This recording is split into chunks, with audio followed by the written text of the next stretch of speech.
Testing, 1, 2, 3. Had to replug in my microphone there because it wasn't registering, but we are good. What is going on, everybody? Welcome back to the channel. Happy Tuesday. It's Tuesday, right? Yes, it is. Happy Tuesday, everybody. Sitting in the ground in Los Angeles. Now, we did an audible. We were supposed to do a blue hour departure out of Argentina. However, Callie Simmer pointed out that the visibility was, like 1/8 of a mile in LAX this morning, and I had to jump on the opportunity to do some low vis ops. So we're going to be doing 2 legs, hopefully, LA, Sacramento, and back to LA here in the Southwest 737-800 split SIMTAR updated version. We've got some upgrades to the aircraft that you saw yesterday, most notably some increased ground handling and tiller options, or just the way it should feel anyway on the ground. So I'm really excited for that. Have not even given it a test yet. I don't know what it feels like, so we're going to find out live. They've already started some exterior polishing, but they are going to be doing that further on after the aircraft releases, according to the latest changelog. So it's going to be a fun day of flying. We're going to use the HUD. We're going to take off low vis. We're going to go over our takeoff legality table. We'll talk RVR, runway visual range, which is how we're going to measure the visibility most likely today. I'll be curious to see how Beyond ATC handles this. But all in all, it should be a fun flight, ready to rock and roll. And then this evening, we'll probably be in some prop ops. So we got 2 streams coming at you today. It's going to be a fun day here. I hope y'all are ready. Fly-by-wire, Roscoe, my man. What's up? 48 months support says 46 months of Airbusing, still no check ride. Boeing 737 is dead to me. Feeling like I might unsub. Oh no. Yeah, woke up to where I couldn't even see out of my backyard and thought, LAX has got to be spicy. Let's get it. Callie Simmer, thank you as well for the $20 super chat. Very, very much appreciate you. Thank you for thinking of me this morning. Thank you for sending a message in Discord, because yes, this is exactly what I love to do here. So real time. Well, I wound the time back to 6:30 a.m., 6:37 a.m. in the sim. So we just wound it back a tad. But thank you, Callie Simmer, for pointing out this stream is dedicated to Callie Simmer, courtesy of a little latte this morning as well, ready to rock and roll. Thank you. Appreciate all the support and the $20 bank angle check from Callie Simmer. Very kind of you. Let's not waste any time. Let's go ahead and get this thing fired up before this visibility clears out, right? Captain Minnesota, you love the intro music? My man, that's from Jeremy Harvey himself. Custom made for the channel. So awesome stuff. Thank you, man, for the support. Sam, on the way back from CQ, had to do one more check ride before next month. Dude, you're better than I am. I would have just put my 2 weeks in and like taken all of Christmas off, no CQ, and just, taking a little mini vacation. You're highly motivated. But that's good, my man. That's good, dude. Congrats on getting that done. Currently at work in the hood, no fog here, just haze from the homeless fires and occasional gunfire. All right, so we got to get rocking then, because this fog is probably going to burn off here. So Classic Jet Senpai, before I go, he says Mad Dog 24 update Saturday. What? Okay, we got lots going on. We also have college football playoff, though, so how are we going to handle that? All right, let's go ahead and get the airplane booted up first, and we'll go from there. So we are going to do our power on procedure. Battery switch is going to come online. We've got that closed, no alternate flaps. We also have the 3 green lights down there. That checks. And we don't have ground power on bus. Why don't we have ground power connected? What did I miss? Ground ops, requested ground power. Oh, I changed it to pit power. Look at that. It's pretty cool. That actually gets the little ding connected down there. Very cool. And wait for the light. Come on now. I just did the electrical system this morning. Electrical system CBTs. Let's go ahead and brighten up the panel. Airplane is booting up. We'll go ahead and get the floodlights on. Get the background lights on. We'll go ahead and get this brightened up. Looking good, looking good. Hitcher's Wit, welcome to Private Pilot. Thank you so much for supporting the channel. Glad you're enjoying the content, man. Glad to have you on board. Very, very kind of you. Oh, this cockpit is going to be cozy today, chat. It's going to be cozy. Well, that's the main panel brightness. I wanted autopilot flight director system. Yeah, let's get that nice and bright. All right, cool.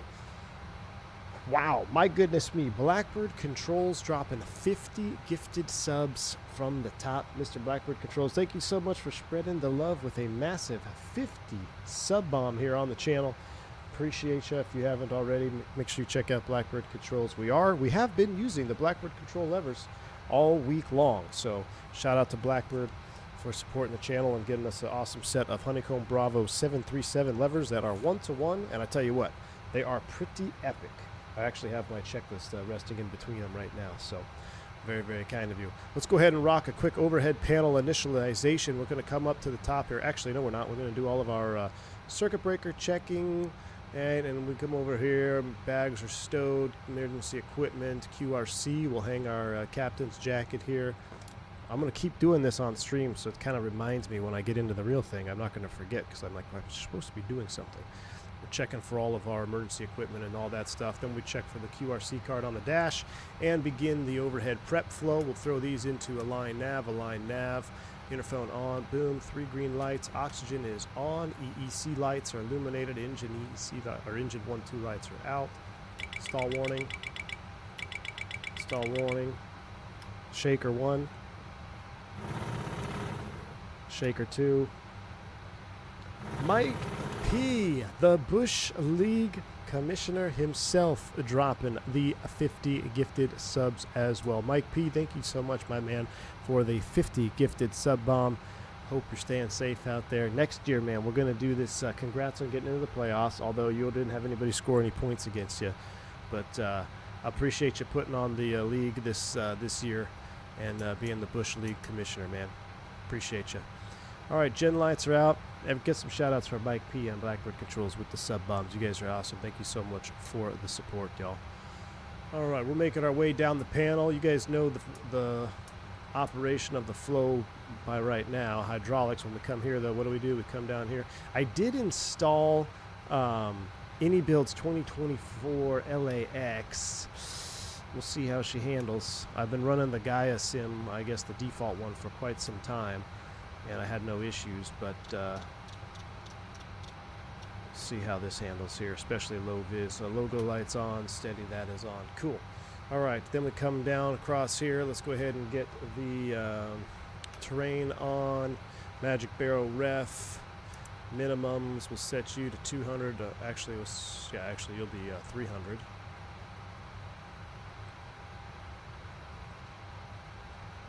All right, 300, we're going to get flight director auto throttle. Flight director is on. 1, 2, oh no, I just smashed my throttle camera. Hold up. Yep.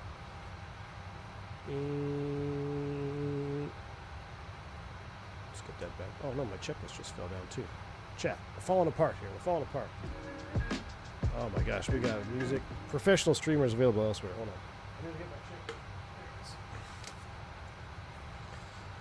You guys are interrupting my flows here. You're interrupting my flows. We're not going to have any low vis to take off in. All right. Put you back on there, I guess. Where were we here? We were coming across the board. Everything looks good. Nose wheel steering guarded.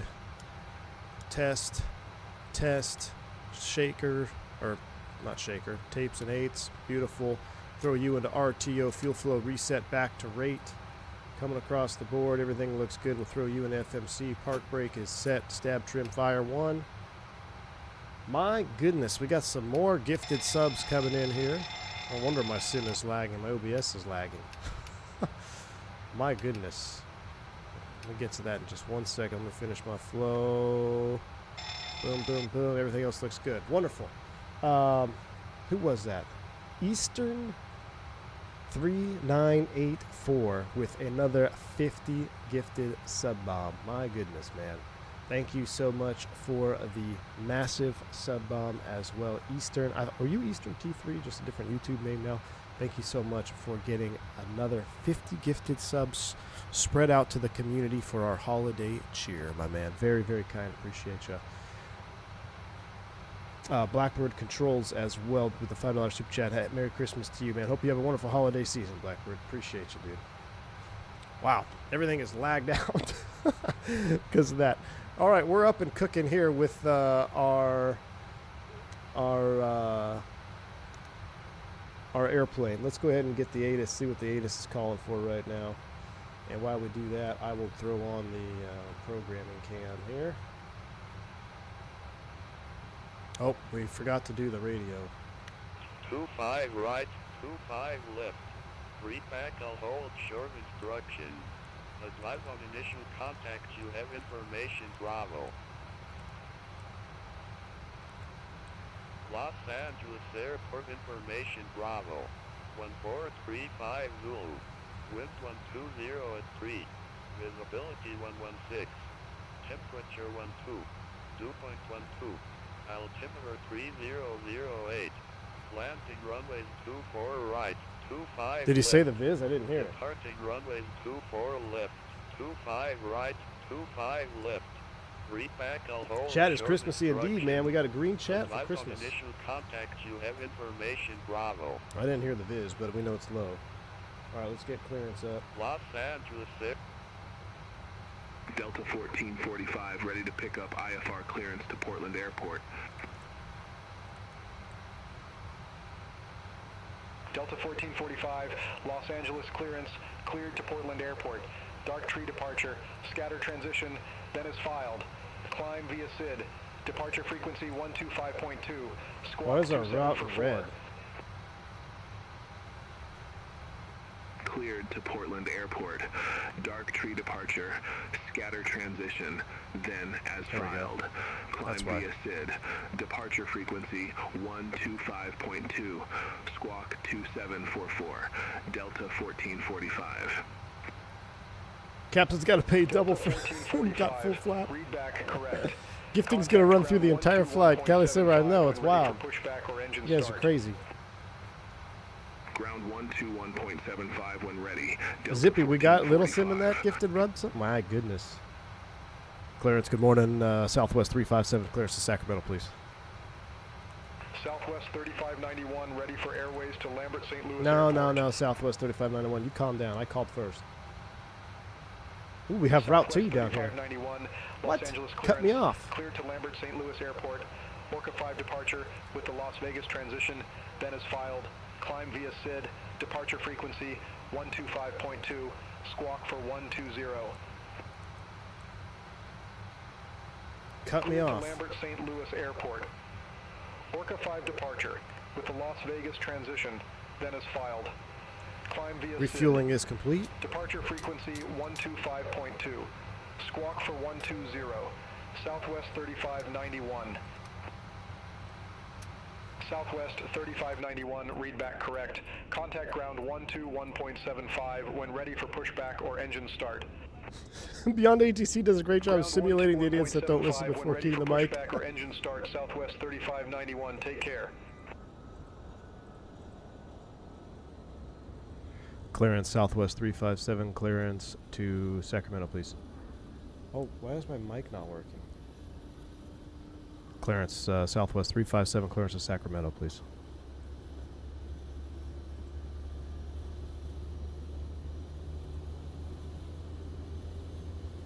Because it's not selected. That's right, because my mic was off.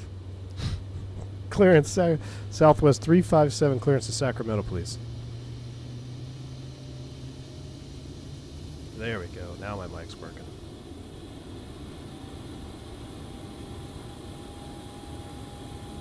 Turk in the U.S. V1 made more money than his Los first year Angeles FO clearance paid. to Southwest Tree 57. Your clearance to Sacramento is not available at this time.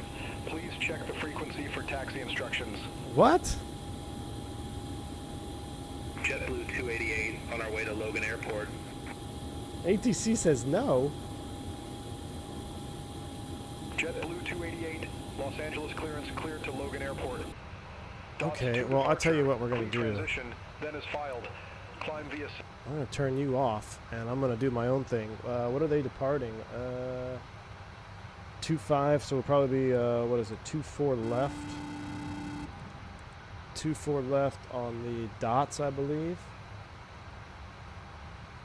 2-4 left on the dots. No, Lady J4. Lady J4 to Castro. Execute that route. Beautiful. We're going to go to our arrival page, Sacramento. We're planning the ILS 17 right out of Sacramento on the Suitor 4 from Nure. Beautiful. Execute that. We might have to put a transition in there. I'll look that up once we get up to cruise altitude. We'll go back to our init ref, bring our zero fuel weight. This will be data linked up and over. Once we get that in the box, let's take a look at our flight plan for our fuel ladder. Electronic flight bag, fuel ladder, reserve fuel, 2.4, call it 2.5 plus 4, 2.9. Cost index is going to be 51. And cruise fly level 370. Seems excessive for this short of a flight. That looks good. Execute that. Here's our clearance. He's talking to us now. I had it muted. Lady J for departure with the Castro transition, then is filed. Climb via SID. Departure frequency 125.2. Squawk 06 for 1. 24 left, Cleared to Lady J4, Sacramento. Lady J for 0641. departure with the Castro transition, then is filed. Climb via SID. Departure frequency 125.2. Squawk 06 for 1. Southwest 357. Alright, that looks good. N1 Southwest limit, no derate, 357, read TO1, that correct. Contact takeoff, ground flaps 121.65 5. when ready for push or start. CG 24.8, 4.8 on the units, 39, 41, 50. Or engine start. Set our Southwest MCP 150. Runway course line. Let's see. There's going to be 240 out of here. We'll set these as well. 240.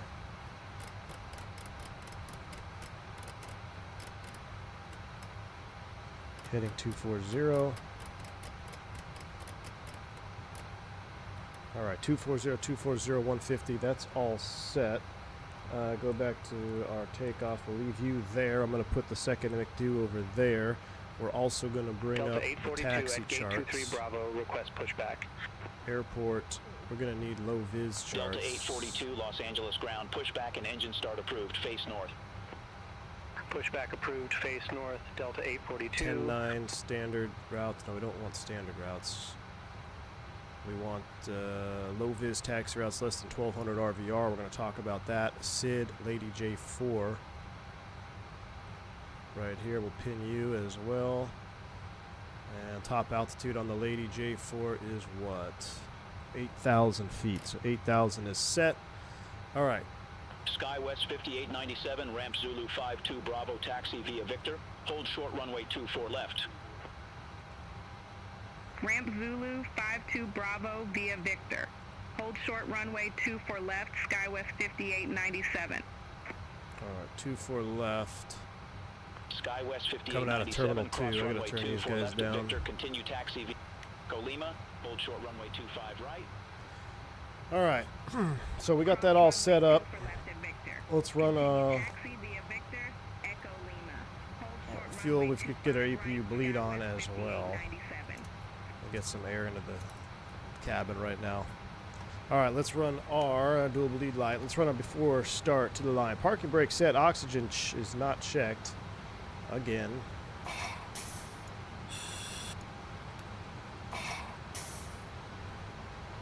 Oxygen check, nav transfer and display switch is normal and auto. Window heat is on. Pressurization, auto and set 370. Landing altitude, Sacramento, what, 100 feet?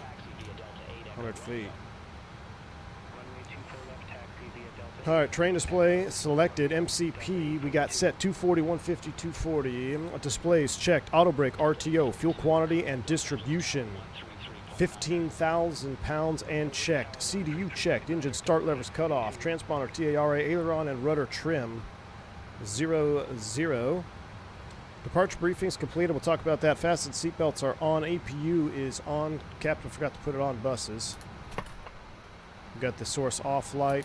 That extinguishes the source off light. Read about that this morning. Fuel panel is set. Flight forms AML onboard accepted. Aircraft is 8520 Quebec. PEDs off. We're to the line. All right. Then heads down there. A lot going on there. You know you're a Black Sports fan. I want to buy one of their products. If I buy one, which one do you recommend? Man, it's just all of them, dude. You can't go wrong. You can't go wrong with any Black Sport product that you buy, man. You just can't go wrong. Pick whichever one you like. To be honest with you. All right, so looking at our taxi routes. So the RVR, I think it's probably increasing as we're sitting here because the fog is burning off. I wish I could go historical weather, go back. Terminal 2, D16. So we're probably going to take D9 out. And these little lights, these are the authorized low visibility taxi routes. So they're going to be green centerline taxi lights, and they're going to take us out to runway 24 left. full length at Echo 6. So we're going to have to join taxiway Echo. That's an easy taxi. If we were going to 25 right, we can expect one of these routes here. And then you could see here they're not going to give us 25 right because this isn't off. This wouldn't be a low-vis taxi route here. So they're going to keep this traffic on the north side, which is interesting, though, because I've come out of Terminal 4, and I've gone all the way to 24 left at like 500 RVR, which was quite the taxi. But that's kind of our taxi briefing. We'll bring out the takeoff, the legality table. We'll make sure our HUD is set with the brightness here. Turn down the brightness a tad. And we are going to use the HUD for departure. All right, departure brief is complete. We've been on buses. Let's go ahead and get ready to run below the line. So we're going to get probe window heat on, electric hydraulics. APU bleed is on, packs off. Doors are lights out. So we'll throw the anti-collision light on. We'll verify hydraulic systems have pressurized, which they are, 2960. Beautiful. That looks good. Dual warning lights. Dual bleed light. Below the line. Probe heat's on. Hydraulic panel set. Doors, windows, close and lock. Anti-collision light on. Before start checklist complete. Request push and start. Let's close up everything over here. Southwest 357, Los Angeles ground, pushback and engine start approved, face north. Pushback and engine start approved, face north, Southwest 357.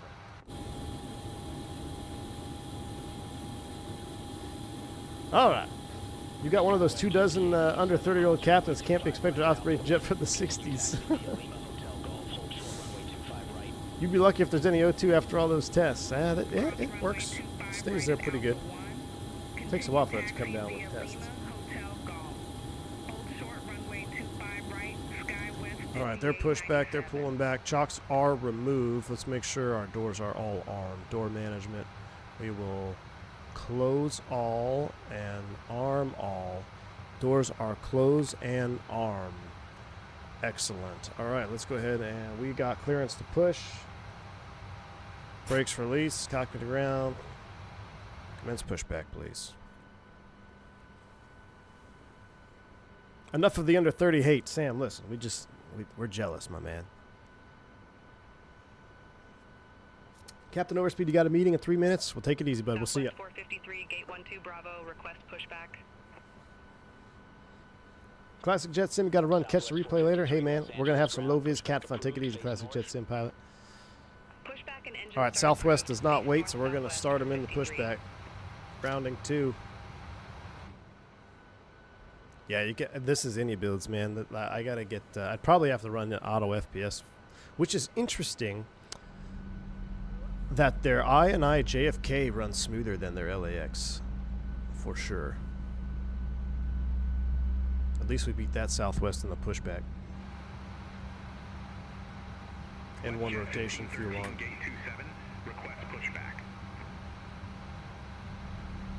The spar lights extinguish. Turn off some of these floodlights here. Pushback approved, face east-west, jet 1513.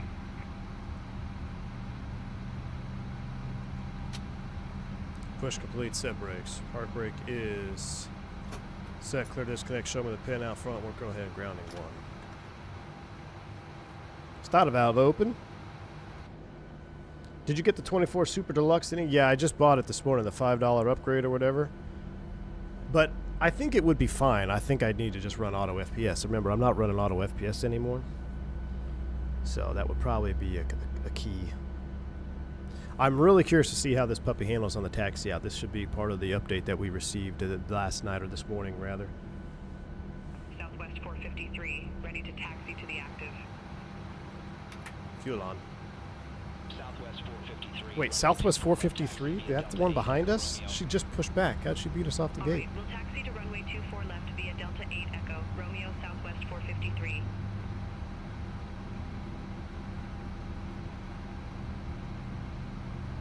Unibuild 350 isn't playing nicely with what's on when it's on the gate. Oh, really? Yeah, I haven't flown 350 in a while, but we should. I kind of actually want to fly the 340, to be honest with you. All right, so after start, Captain's going to go here, and going to go here, and going to go here. And I'm going to go here, here, here, here. And then, well, let's see, 4.9, 4.8 on the trim. That checks flaps 5. Flaps 5. Ooh, flap sounds sound different. And the heapler looks different. I don't know if that's a low vis thing. The heapler looks better, right? Remember the heapler used to like double the pylon? Very cool. Flap sounds sound good too. Cabin lights are going to annoy me. All right, brakes released. After start check with sir. Anti-ice as required. Generators on. Air conditioning and bleeds. They are set. Flaps set. Flight controls checked. Recall. Check. Call for taxi. I'm going to get centered on the line here.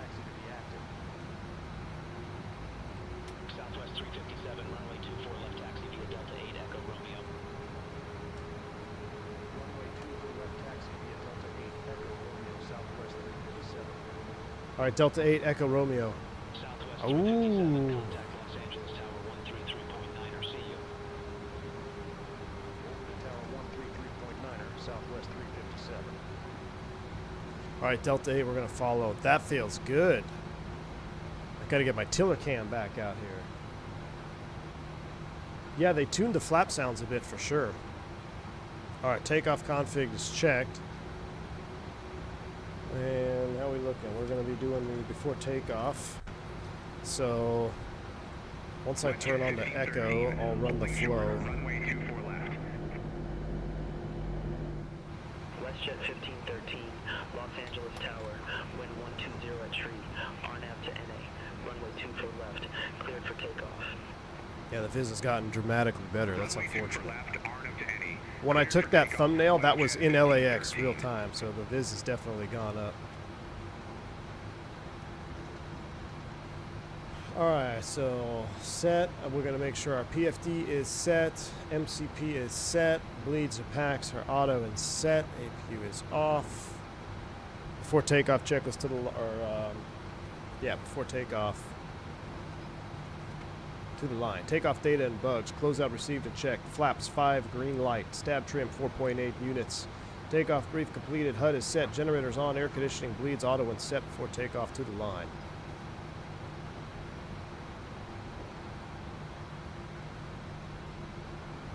Pete Ski dropping 50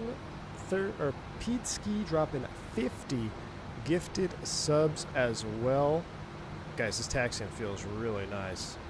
Thank you so much, Pete Ski, for the 50 gifted sub bomb to the channel as well, just before we blast off here to LAX in a low viz stream, man. Very, very kind. Appreciate the support. Thank you for that sub bomb, man. Southwest 357, ready for Christmas departure, runway 24 cheer is in the air. Southwest 357, runway 24 left, line up and wait. Runway 24 left, line up and wait. All right. Southwest 357. Strobe steady and wing comes on. And I'm going to just do all these because the captain is going Southwest to do his 357, thing. Los Angeles Tower, wind 120 at tree, RNAV to NA, runway 24 left, cleared for takeoff. Below the line, MCP and ND checked, runway 24 left. PA's completed, lights set, before takeoff checklist complete. WestJet 1513, contact SoCal departure. Contact SoCal to WestJet 1513. Alright, sim sounds are coming up for takeoff. Southwest 453. We don't need to go over the takeoff legality chart because I can tell we're well above any restricted mins. Southwest 453, Probably at a half mile hold short right now. 24 left, departing traffic. Roger, hold short of 24 left for traffic, Southwest 453. We are clear to go.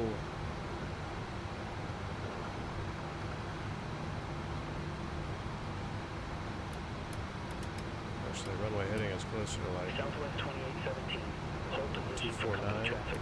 I'll call you back. closer to 251. Southwest 2817.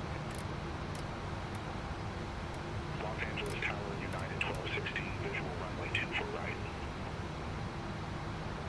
United 1260, Los Angeles. All right, we're going to do this Tower, one from inside. Spool them up 40%. Runway 24 right, cleared to land. Runway 24 Yoga. Oh, she forgot to RBL nav, VNav.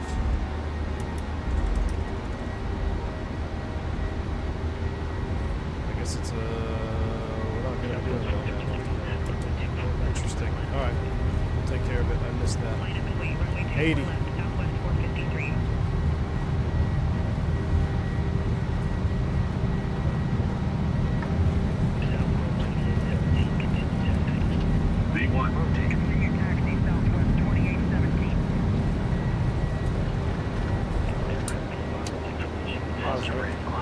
You're up. Oh, forgot to bind. 20 degrees max. Fly with. Oh man, all of our low vises. Alright, let's go LNAV, VNav.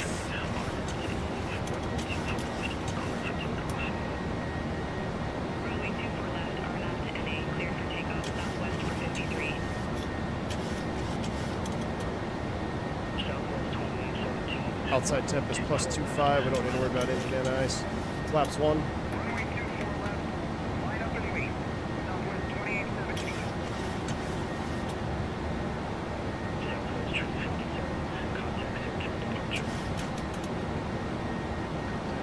Flaps up.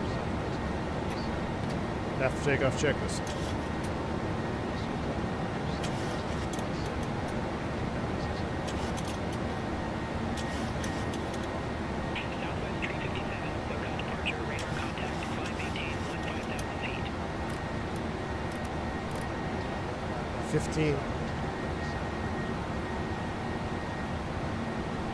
Alright, after takeoff checklist flow. Gear up, off, RTO is off. Leads packs, auto and set, pressurizing EP is not required. After takeoff checklist complete. That's why you have 2 people run that. Look, I go upside to run the after takeoff and I start descending.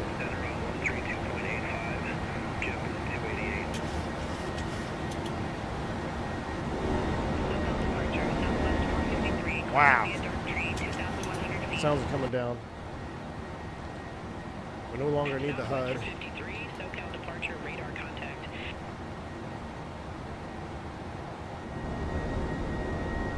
Wow, look at that overcast layer. That looks so real. That looks real life, does it not? Does that not look real life? Man, I wish we could have caught it in time when it was like 300 RVR. That's super mid.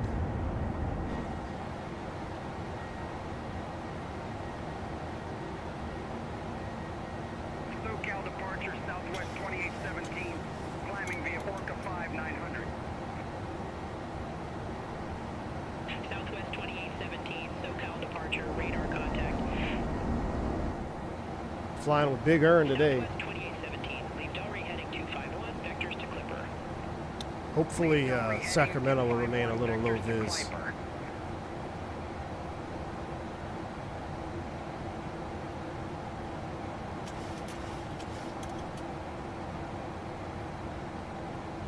Don't have any restrictions at or above. No, we're good.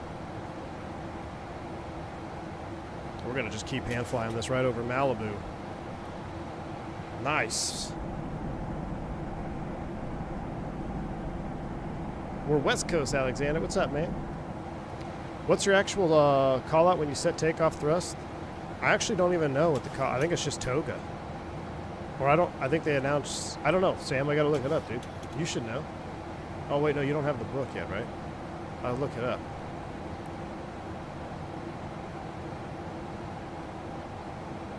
SoCal departure, United 1638 Heavy, climbing via Orca 5, 1,600 feet. United 1638 Heavy, SoCal. Oh, that's a hard 8. We don't want that. Level change. N1 MCP speed. Up we go. They cleared us. I was wondering why we were going to level there at 8. Didn't see that. They cleared us up to 15. So climb and maintain relieves us of the restriction. We're just basically an open climb now.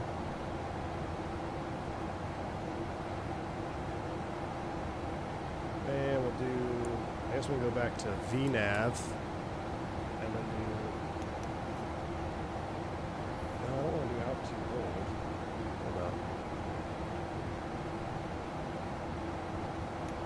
I wanted to just ignore. I want to get back into VNAV speed. There we go. There we go. There's 10,000 feet. We get the retracts.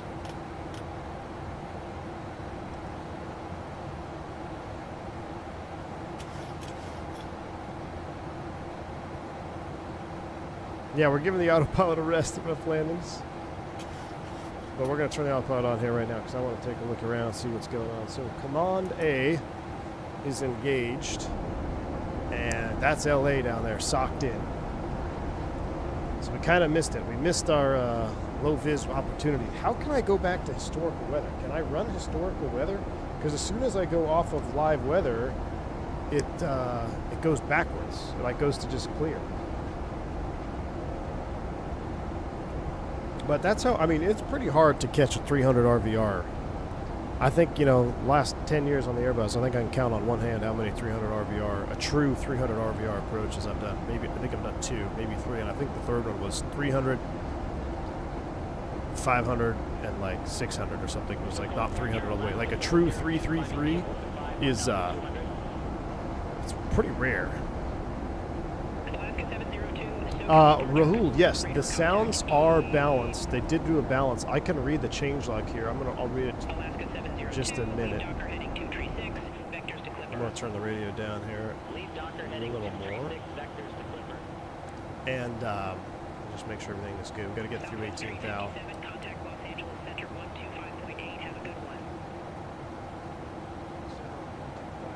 It looks like there's some more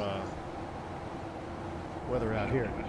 So RVR is short for runway visual range, and when you get below a half-mile visibility, typically the airport will start reporting the visibility in what is known as RVR, and it's a measurement of lateral distance between transmissometers that are placed along the runway. So it's a more accurate way of giving you visibility. Think of it as a finer unit of measurement. Instead of going quarter mile, half mile, 3/4 mile, you can get down to feet. So RVR is measured in feet. So 300 feet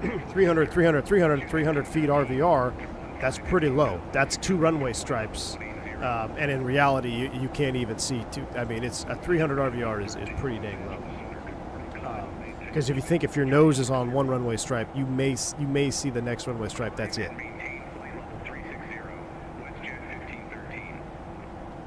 We're leveling at 15, I think. Oh, he gave us 30. Climb and maintain 300. All right, 30 is set. Up we go. Go to the weather window and roll the time back, or keep the date the same. Go to the weather window and roll time back. Keep the date the same. That's what I did, Diabetic Lad, but the weather doesn't seem to change. It seems to just stay in live weather.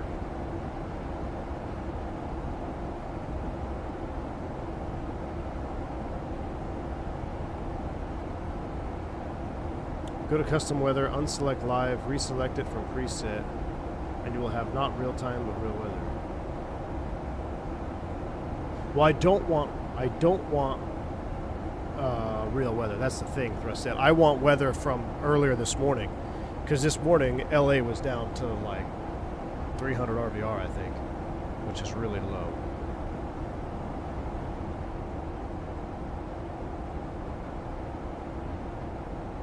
If you load in with live time, then adjust the time it should.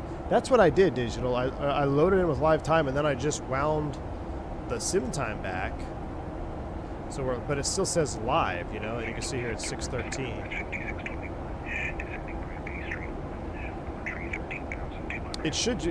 They should have a better display, like, yeah, this is historical. Unless maybe it is historical right now and it's going to get worse as we go back. We'll see, because we're going to return back to LA. Get rid of that. Here comes 18,000 feet. We'll set standards. STDs once, twice, and thrice. We'll go ahead and get the rest of our lights off.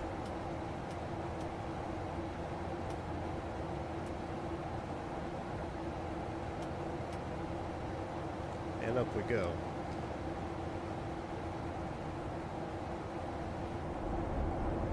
You have to click live. Oops. On top left. Yeah, if I click live, but then wind the time back, it goes to custom. So if I go live, right?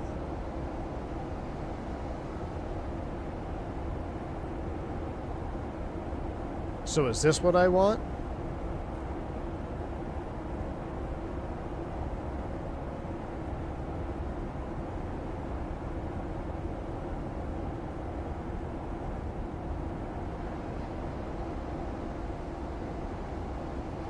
It's 7 a.m.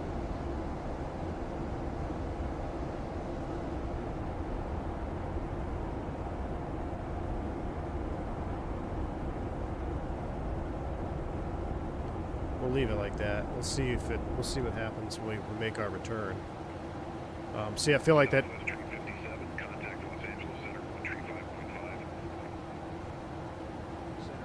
Open tablet and check the METAR. Actually, I never even thought about that.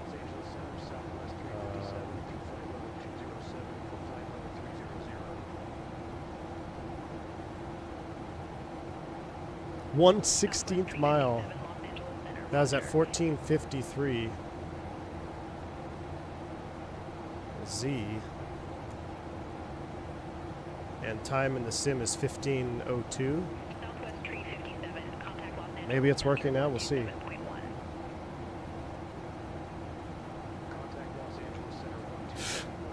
Bronx side, what's up, my man? Under custom, you had live weather selected, but the time wasn't live. Under live, if you change the time on it's going to use live weather, that was live time. Bruh.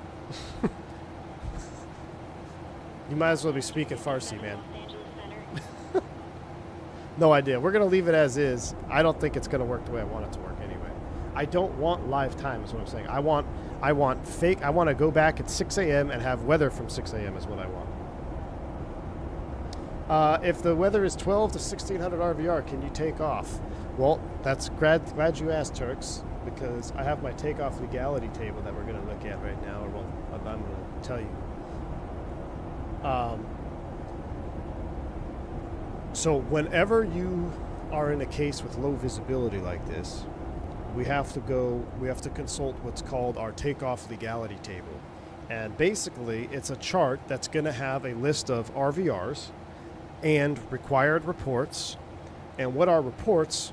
When we say RVR, there's typically 3 reports with 1 RVR report. So you have a touchdown report, which generally speaking is going to be, well, not generally, it is going to be the touchdown zone of the runway. So let me show you here. It always kicks me back sometimes when I need that. So for the case of runway 24 left that we took off, you're going to have a touchdown zone report RVR. So let's say RVR is 600, all right? Then you're going to have a mid report 600 RVR or whatever it may be, and then you'll have a rollout RVR, and sometimes on really long runways you'll even have a far end report. So you can have up to 4 reports: touchdown, mid, rollout, and far end. And again, what all it is they're sensors along the runway, and they're measuring the visibility in feet, a finer unit of measurement than half mile, quarter mile, eighth mile. And it's going to allow us to operate our aircraft at much lower visibilities than one may think. So today, so right now it was 8th mile, which is probably going to be, I mean, that's going to be, I don't know, 600-ish RVR around there. And the requirements for that are going to be in reference to lightings. So for, let's just say, since we don't know what it was, I think we took off probably closer to a half mile, but a quarter mile RVR, or quarter mile, excuse me, which is about 1600 RVR, we need runway centerline markings, which we had, right? We had runway centerline markings on the runway. We had runway edge lights, which are the white lights along the runway edge. We had those. Or centerline lights, which we had both, right? So you could have centerline lights and or centerline markings, or runway edge lights, or just adequate visual references. All right, and now if it's at nighttime, you must have runway edge lights or centerline lights. You can't have visual references at night. At night, you have to have visual references. Just mean you can visually identify yourself in the middle of the runway. But when we talk RVR requirements, this is what I was hoping we were going to get into. If it was super low, I would see if we could actually take off from LAX. I mean, I know we could have on this takeoff that we just did, but certain takeoffs are going to be captain only. A HUD requirement. There is a HUD requirement for takeoffs less than 1600 RVR. The HUD must be used for departure. So for our operation, HUD use is optional, I guess. But it is mandatory below 1,600 feet RVR. The first officer will also have a restriction, so less than 100 miles, or 100 miles, excuse me, less than 100 hours. So this will be me when I get to the jet. I'll have less than 100 hours on the aircraft. I will not be able to do low visibility takeoffs. I will have to have, so if it's below 1,600 RVR, I cannot do the takeoff when I'm low visibility. That'll be a captain takeoff only until I get 100 hours. And then there's still, I think I can go down to, how low can I go?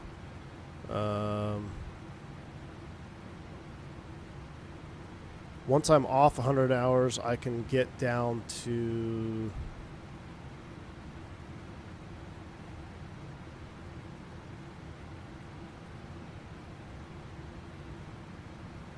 can't remember.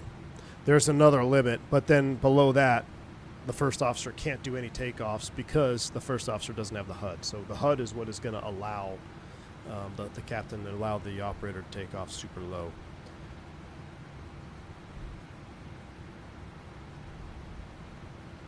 So if we had a HUD, if we had a visibility at 500 RVR, we have minimum equipment that we need. We would have needed 2 ADRUs, we need a CDU, we need flight control computers, 2 of them. There's 1,000 to go. We needed a mode control panel operational. We need an FMA operational for each pilot.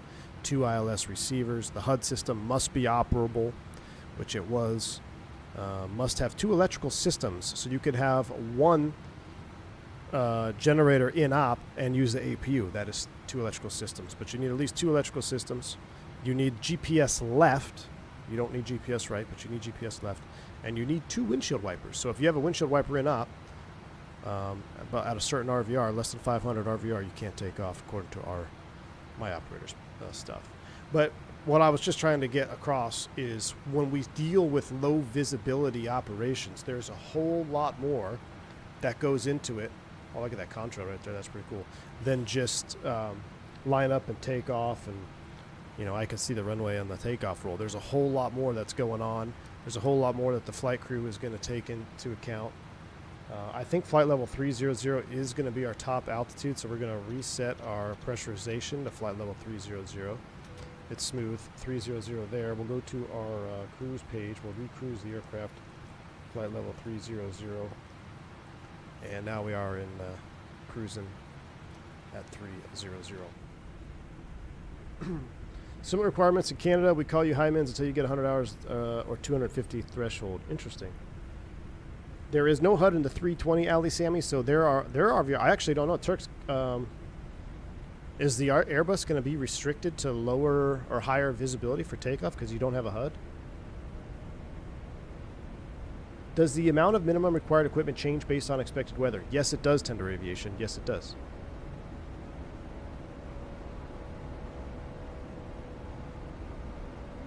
$4,000 RVR when still in consolidation, $1,600 RVR when it's out. That's what it is. So $4,000 RVR during OE, and then $1,600 RVR once you're out of it. Then under $1,600 RVR, so on today's takeoff, even if you were less than, if you were an experienced first officer, you probably was going to be a captain takeoff at a LAX. Airbus is 555. That's what it, yep, that's right. Yep. So it's kind of interesting too. This is all fleet dependent. So being on the bus, the minimum is 555, which is, those are the RVR reports we just talked about. 500, 500, 500. The 7.3 can get down to 300, 300, 300. And that is due to the fact that the 7.3 is equipped with the HUD. Now, this is going to continue as we get into Sacramento here. I think the visibility is going to be pretty low, so we're going to have to look at our visibility for approach. I want automatic off. I just want you off. I wish I could just default it to off. Off. Off. Off. Nope. Off. There we go. That's better. Let's pull up a METAR actually for Los Angeles Center, Southwest 560 through flight level 207 for flight level 340, direct midway. So Sacramento 1453, half mile. Southwest 560, Los Angeles Center, roger. Runway 17 right, 3,000 feet, fog, vertical visibility 300, temperature 6, dew point 6, 3032, tower visibility is 3/4 mile. So we're going to be down to half mile. So we'll do an Autoland for practice on this one. So let's look at the charts and let's find out the legality for this, because just like taking off, where we talked about minimum equipment and lights, whether the equipment is on the aircraft or on the runway, you need to have certain boxes need to be checked for you to do that takeoff. The same is true for landing. So let's actually work through this one, since we were kind of in a scramble trying to get a low-vis takeoff out of LA. Let's actually pull up the chart. So we know the weather is half mile. Now, off the bat, I can tell you we're going to be legal for an approach, because the standard ILS Cat 1 is what? 200 feet and a half mile, right? So if they're publishing a half mile VIS, I know that there's a standard ILS. So I have with a fair amount of confidence that we're not going to have any issues getting into Sacramento. But let's take a look at it. We're going to be down the Sutter 4. We'll pin that. That's going to set us up for 17 right. So the approach, ILS 17 right there. Now we have multiple charts, right? In this particular case, now again, this will be on the captain and the crew to come up to a discussion. I always had this discussion with my first officer when I was a captain. I'd say, hey, look, right now we're at minimums for Sacramento, right? So this requires 200 feet. It's showing a half mile visibility, right? So at a half mile vis, do I really want to set up for the default category 1 plain Jane ILS, or do I want to be proactive and set up and brief the Cat 2 or Cat 3 ILS so I don't have to go around? I know we can auto land off of it, and we don't have to worry about going around. So a Cat 3 ILS chart here, if we come down to the minimums, RVR 600. Now there's a couple other things we're going to need to check, but we know that the RVR is well above 600, so we know we're going to be legal. We can kind of mitigate doing some extra checks, but we're going to do it anyway for practice. So we're actually going to set up and plan for the Cat 3 ILS into Sacramento. So first things first, let's make sure we get the aircraft dialed in here. We're going to be landing flaps 30, 148, 111.10. Final approach course is 168. I'm going to dial this in here to my MCP real quick. Did you actually get into the wrong aircraft? This one has, yo, Liam, what's up, man? 68 months of support. Appreciate you, man. Nah, we're making big changes, man. Big changes today, or this year. Big changes. 111.1 will be the ILS. We'll tune that in. 111.1 ILS, both sides. That checks. Final approach course 168. Now for the minimums, now this is actually something that I don't know what we're going to set up. I have to do some looking up here.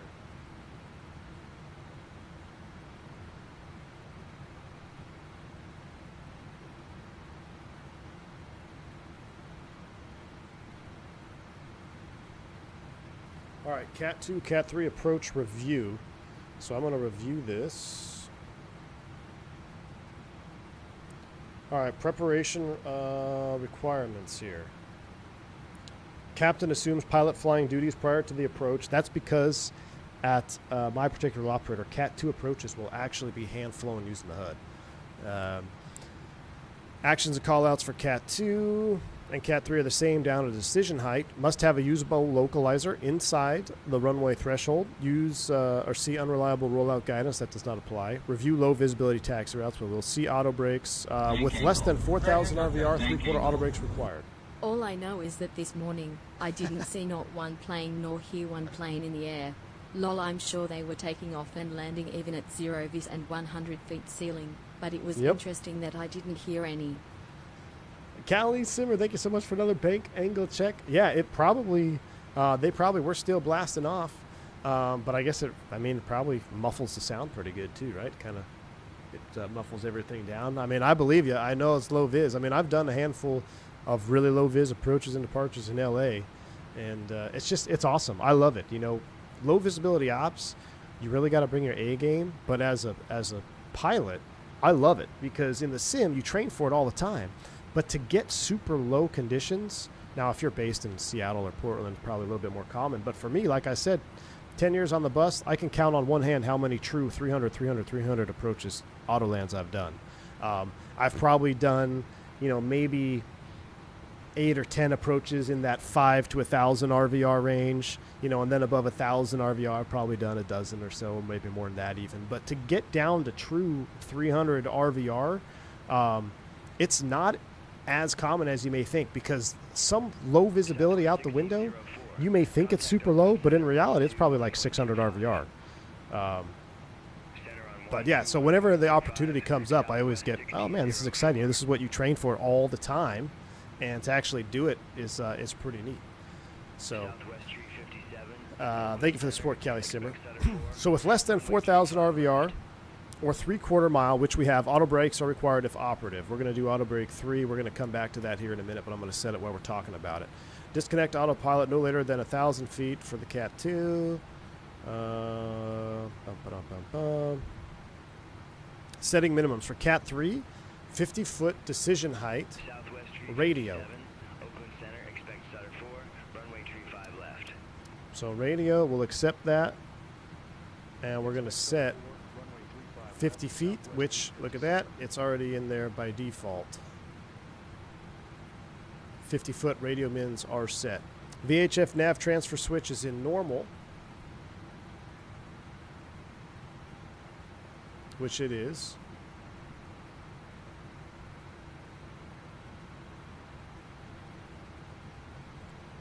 Display control switch is normal. Display selector switches are normal, so normal across the board. That looks good. MCP course set both to inbound course, which is 168. I verified that on the MCP. Flight directors on. For the HUD, we need to be in Alpha 3.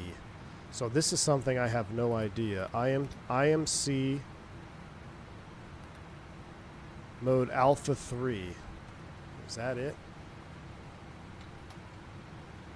Guess that's it. ILS Alpha 3 mode is set. Okay.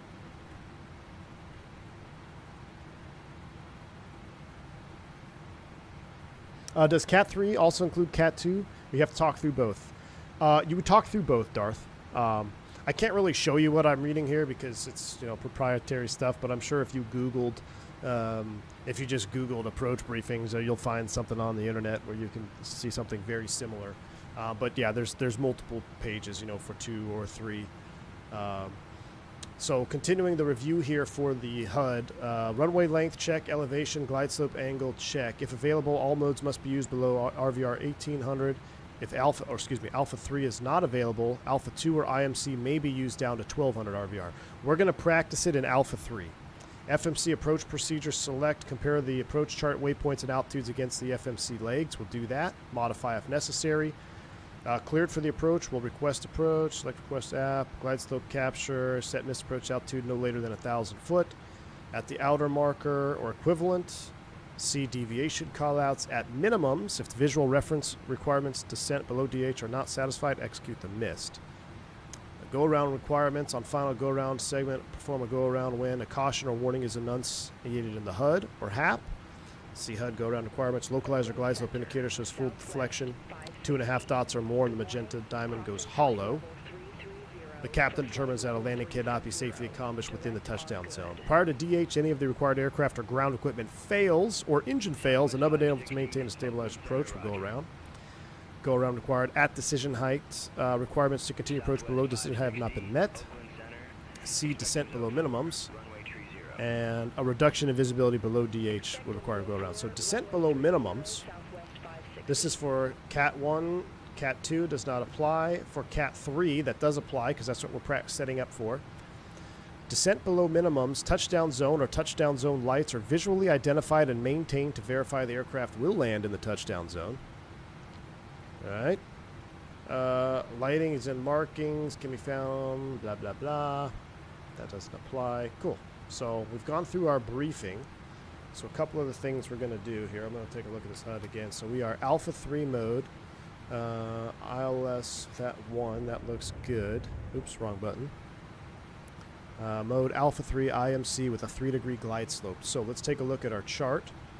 We do have a 3-degree slope. And now we're going to verify our FMC. With that, I'm going to pull this out of the way so you can see that. So let's go to the legs page. We're coming down the approach. And I actually want to see if I have tutor. I don't have tutor in here. I have it from FAPN. No, let's go departure, arrival, 17 right from 2-door. Alright. Execute. Make sure everything looks good there. Plan, data mode, zoom it in. Alright. Now we go back here. Alright, from Kayla, I think we got a little... I was on the approach when I modified it. Because we're going active Kayla, so I need to bring this Kayla to the top. Execute. There we go. Kayla Sutter Fools. Now we're cooking with gas. Now we are cooking with gas. That comes all the way down, shoots us out to 2-door. And now we can verify these. 1800 or above for FAPN, which is there. 1800 hard altitude for Jarnu, which is there. 3-degree slope. Glide path 3 degrees, that checks. Now, what's interesting is that says, well, that's 153 miles. Okay. Alaska 1325. Flight level 3. Right, and then the missed approach. So missed approach is 500 right turn, 2,000 feet. Back out to Grime. Hold at Grime. That's in the box right there. Hold at Grime. 329. It's in the box. That's us. We'll descend via. We'll accept clearance. Bottom altitude is 4,000. You can see how. So I've done this. It's interesting. We're super busy. I know I'm not really reading any chat messages, but I've done this. My last like low vis approach was LA, and it was San Jose to LA, and we were setting up for the Cat 3, and the entire flight, it's just you take off, you start briefing everything, you start setting things up because it really adds to the workload here. All right, we got terrain display, so we still got to run our landing data. So let's come back here. And we're going to do landing en route, import from flight plan, Sacramento 17 right, import the aircraft deals with auto brakes 3, import weather, calculate. That has us stopping pretty early on. Now this is where we're going to modify. Let's go to our flight bag. Let's take a look at the airport charts on the 20-9 page. 17 right, where do we want to exit? Now if we were landing with low vis taxi routes, maybe going back to LA, we'll have to deal with this. But you're going to want to plan your braking to exit on a high-vis taxi route. That does not apply at this particular airport. However, we'll stick with auto brakes 3. I was going to change it to 2. But let's stick with 3 and see if we can't make Alpha 10 there or Alpha 11. Point being is Seattle is notorious for this. The high-speed turnoff for low-vis taxi route in Seattle is way towards the end of 16 center. So if you used high brakes, 3 or auto brakes, medium in the Airbus, and you get down to 30 knots, you know, a third of the way down the runway, now you have to taxi the entire runway in super low vis until you get to that high-speed exit, which tower can't see you. You're just setting yourself up to be in a potential bad spot in super low vis. So you always kind of want to plan your deceleration around the appropriate high visibility taxiway exit. Again, does not apply here in Sacramento, so we'll leave it as auto brakes 3. But that's something you want to look at and brief. If you look at, as we start down here, 17 right, this is the equipment that is on the runway. So just like the aircraft has required equipment, we need to know what the runway has. 17 right has high intensity runway light system, centerline lights, ALSIF 2 with a note, with the number 2 note, which operates as a SALSAR, wow, till weather goes below a VFR. So it's an ALSIF 2 lighting approach system, but they actually run it in a less intense mode until it goes below VFR minimums. PAPI right with an angle of 3 degrees with RVR reporting. All right, if you follow the glide slope down, you're going to touch down. Usable landing length at the glide slope is 7,500 feet remaining. You got 150 feet wide runway. Now, if you look at this, it says 7,500 feet, but you're like, well, I thought the chart said it's 8,500. Well, yeah, the pavement is 8,500 feet long. However, if you land on a glide slope, where's that going to put you? Right on the touchdown zone markings, right? So they're anticipating that you land right at the aiming markers, which is going to cut down your available landing distance. So we actually have 7,500 feet remaining if we're on the slope. Now, this is going to be a practice Autoland. I've never even tried to Autoland the PMDG before, so we'll see how it does.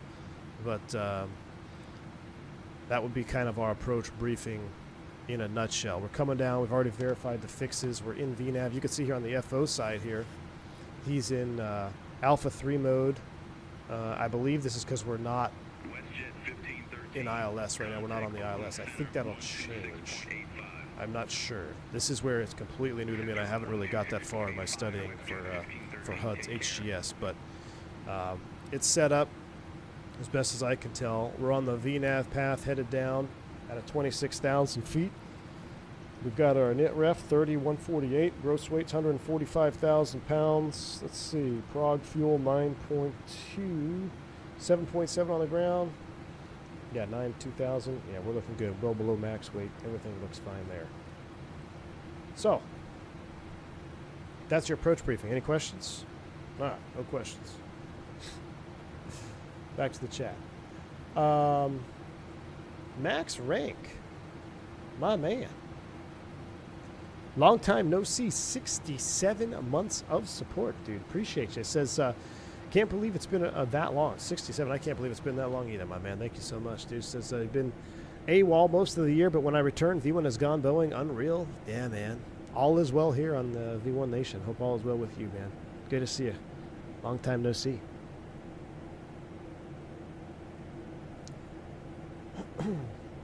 How are the auto brakes? The iFly is a lot better than the 2020 version with 1 and 2. When I fly the NG, I always use minimum of 3.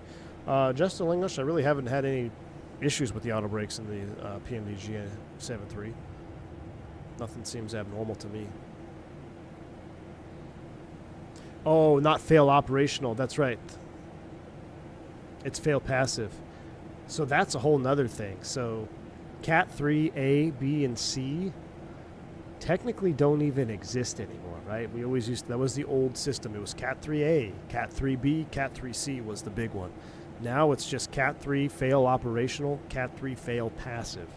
That is a whole nother discussion that 50% of line guys probably need refreshers on, myself included. It's just a different way of looking at it. It has to do with redundancy, and if something fails, what are you? Are you going to be, are you fail passive or are you fail operational? If you fail operational,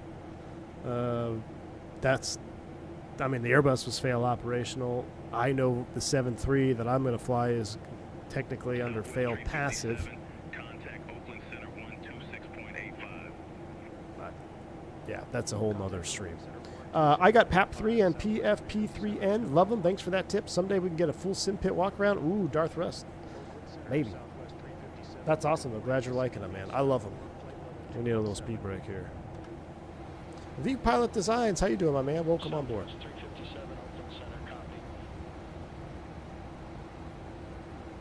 I'll get this turned up a little bit. What about Cat 5? Air 2301, contact Oakland Center 119.75. See you. Center on 119.75. Horizon Air 2301. See you. And I'm trying to look at my callouts for Cat 3. That changes. Lights, all that stuff. Transmitter. Oh, that's Cat 3. So, request the approach. Select request approach. Autopilot and auto throttle used during approach. Closely monitor autopilot operation. Keep one hand on the control wheel near the autopilot disengage switch. Minimize large abrupt throttle movements. Anticipate thrust changes and manually advance or retard the thrust levers as required.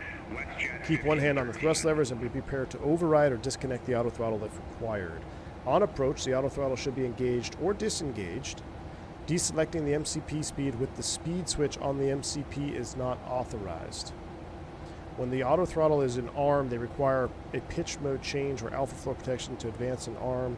The autopilot disengage possible to be on the control of the thrust. Wow, okay. Captain problems. Captain problems. That's all I'm reading here is captain problems. When using LNAV to intercept final approach course, LNAV might parallel the localizer without capturing it. Use of VNAV may be used on approach in conjunction with any of the following roll modes. Use LNAV. What did that say? That would look like an important note. Where'd that go? Use of LNAV and VNAV until the FAF is recommended. Intercepting glide slope at the published glide slope intercept altitude marks the beginning of the FAF and ensures required obstacle clearance during descent. Where's Fly Navy when you need them? Interception and tracking of glide slope prior to published glide slope interception does not necessarily ensure maximum and altitude push from blah blah blah. That's glide slope from above. All right, cool. FLD is previewed disregard enter -9 for distance correct. So yeah, so to set up the HGS, well, alignment test. PRI IMCV mode select, align HUD, message on combiner, present, and wow, I just see more captain problems here. Checking in from Boston. What's up, McShiggity? There's 3 different HUD systems that we have. Approach 1 lights red, fail button. What do we have? No A3. Oh, wow. So I am looking at my HUD. Excessive deviation lights, no A3. So according to this panel, this is an HGS 4000, I think. This is an HGS 4000. We also have the BAE 2020, and we also have the Max HUD, which is an HGS 6000.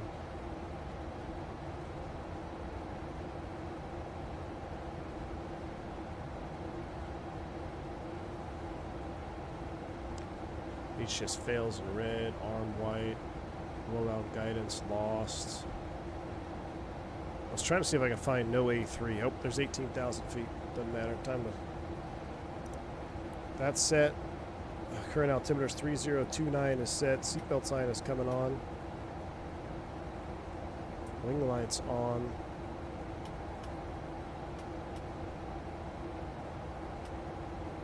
Those lights are on. Alright, let's do a descent, or excuse me, a B4, or descent checklist actually. Altimeters, 3029. Approach preparation completed, pressurization check, terrain display selected, lights are set, descent checklist complete.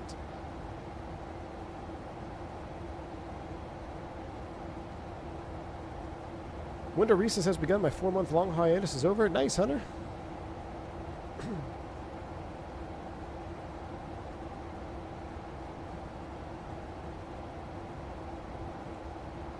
And we're going to have to engage the second autopilot, I believe, right, on this?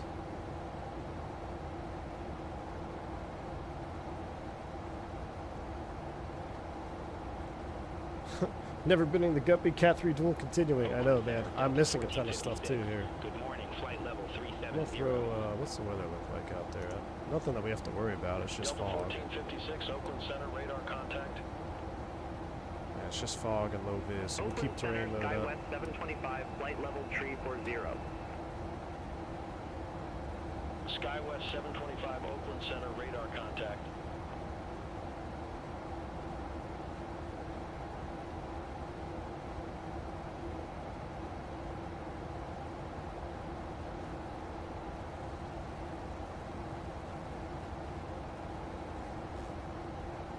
Let's see. Cat 3 landing.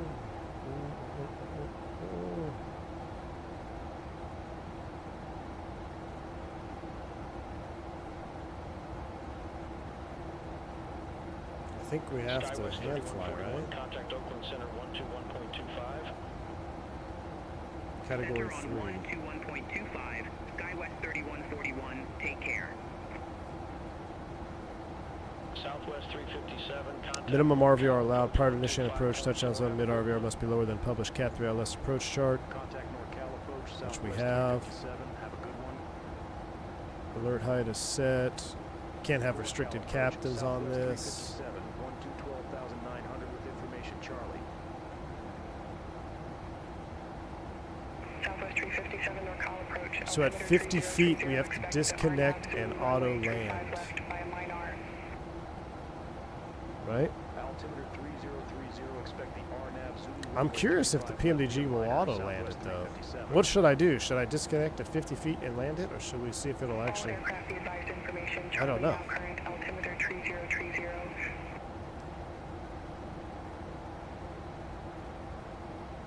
Still looking at my books here. 3030 set. Approach procedures. The captain will fly the approach and landing. We already did all that. Before going on when. LNP, we don't have to worry about that.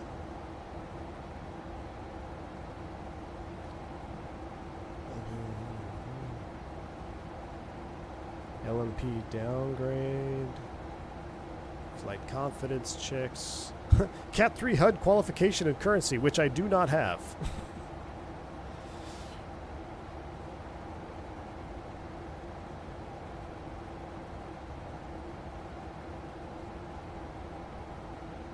Approach profile.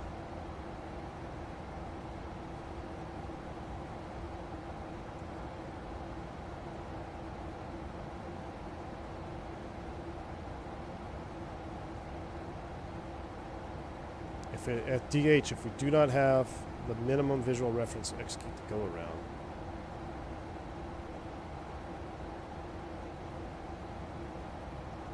around.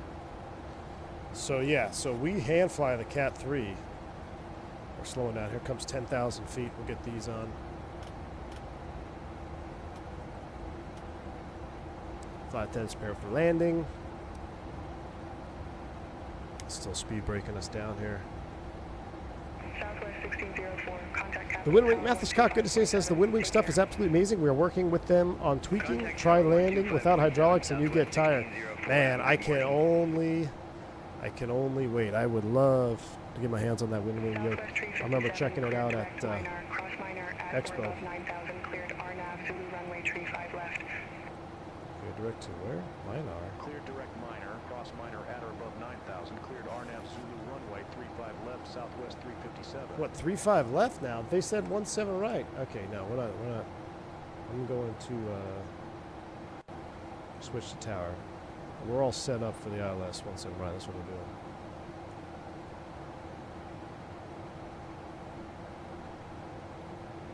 Yes, that is Mathis Cock. That is the real Mathis, indeed. Pleasure to have you here, man. Yeah, so they're working hand in hand with Wind Wing. That'd be pretty sweet. I can't imagine hydraulic failure landing. That'd be fun. You remember them telling me to expect 3.5, Alexander? Whoops. I'm planning on 1.7. That's what we're doing. Oh, also working with Moza. Very cool. Very cool. I need to get my hands on a Moza yoke. I have the Brunner. Moza sent me the AB9, which I love. But I'd love to check out the Moza yoke. Colby Sullivan, thank you for the $5 super chat, man. Appreciate you. Do you think having a bachelor's degree will set you apart from other applicants when looking at airlines? It sure will, man. It sure will. Remember, anything that you can do to make yourself stand out from a slew of applicants is a good thing.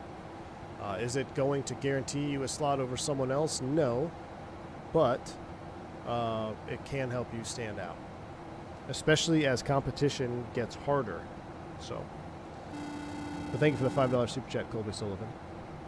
AJ Fernari, thank you for the $3 super chat. Puppies get beagle, daddy gets floor yoke. Exactly. Exactly. Yeah, that floor-mounted yoke, dude, would be next level. You're going to need a proper seat. You're going to need all kinds of things for that.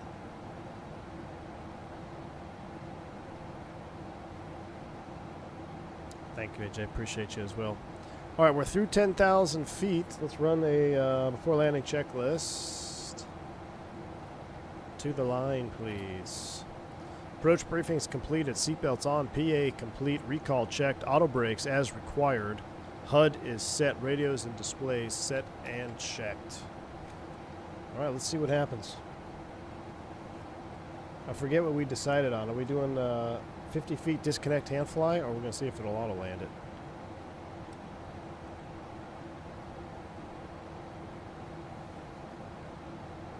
Yeah, kids get beagle. I knew what you meant, AJ. I knew what you meant. Helping with a profile, yeah, that would be good. I mean, we made the AB9 profiles for the Airbus, which seemed to be pretty popular. But yeah, I'd love to have a 7.3 profile for the Moza. A lot of people come in asking for a profile. I'm like, yeah, can't help you, unfortunately. I don't have the Moza yoke, but we've got one dialed in on the Brunner, and it is pretty sweet. Hand flying this thing is awesome, the Brunner. All right, speaking of, let's prep the landing cam. That's good to go. And let's also get flight recorder up as well.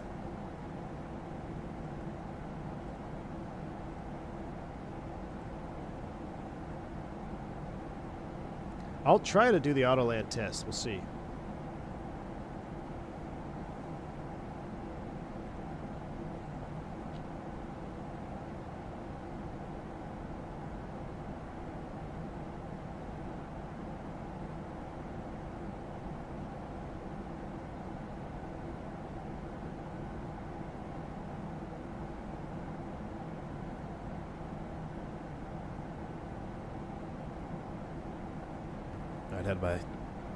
Had to answer something there real quick.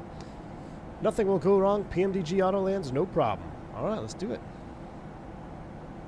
Aaron, that's a good point. Says developers working on official profiles. That would be a big push to invest in force feedback. 100%. 100% agree with you, man. Force feedback is, in my opinion, the best way to increase your immersion. It's just so.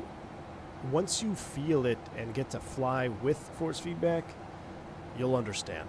It just, I say especially GA, but really everything. I've always had fun flying GA, but GA is another one where it just being able to trim control forces off of the yoke. Your trim is alive. Without force feedback, I would argue that flying on the desktop sim is actually harder than real life because you don't have any real feedback. You have to visually see what your airplane is doing as opposed to feel what your airplane is doing when you have force feedback.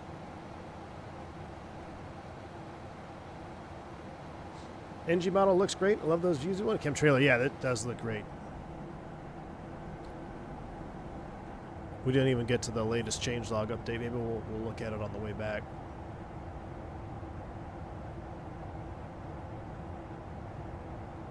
Just got my Moza, love it, but profiles definitely make or break it. Oh, for sure, Sandman. The AB9 profiles that we made for the Airbus, I mean, those are carefully crafted that we've tried to actually get the force down. And because you can look at the manual all day long and how many newtons of force at this, but I just had to go into the cockpit and move the stick around and measure the force and then just try to copy that. That's all we did. And we actually have two profiles for the side stick. One that's a little bit softer, like some of the older buses have, and then the new Neos always felt just a little bit more firm around the center, and we got that in there too. So there's two profiles available from the Discord. They're pinned. My Moza yoke has been collecting dust, just dying for it on the 737 on 2024. 2 more days, Osco Stick. 2 more days. The 18th is the projected release date right now for the 7.3, so you'll all be happy, happy, happy. I never got to fish scale the bus, I know, AJ. I had all the opportunities to. Gonna have to Gonna have to bring a fish scale to the 7.3. Mr. Randazzo's in the house. Good to see you, man. It says 46 hours, not that I'm counting. They heard it here first. 46 hours and counting till release, chat. 46 hours. Somebody start a timer. 46 hours. Now this is interesting. We're passing the opposite center line here. All right, maybe we're just gonna... I'm interested to see what this is. I have no idea what this symbology is. This is all captain problems. We're going to find out together, though. Down to 4,000. We'll be at 4. We'll actually go down to... For the intercept, let's pull out the approach. 1,600 or 1,800 at Fappin. So we'll descend down here in a minute.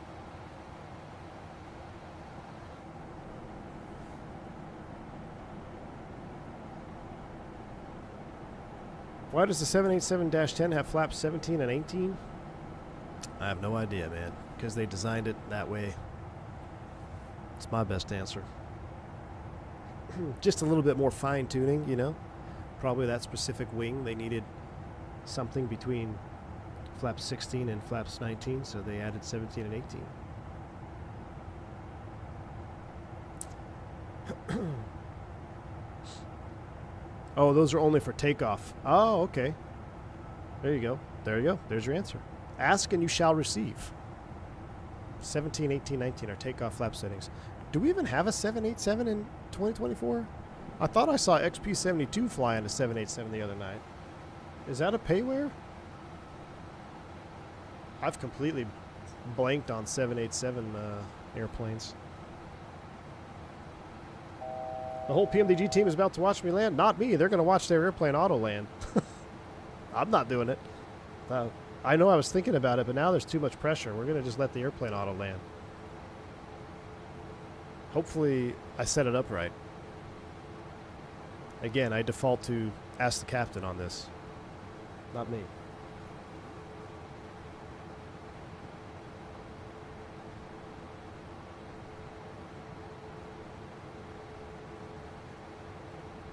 All right, we'll juice up the sounds here a little bit.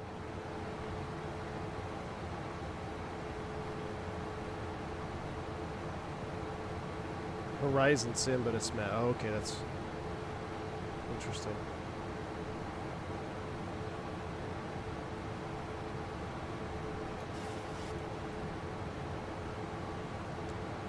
All right, let's continue the descent. Let's drop her down to 2,000.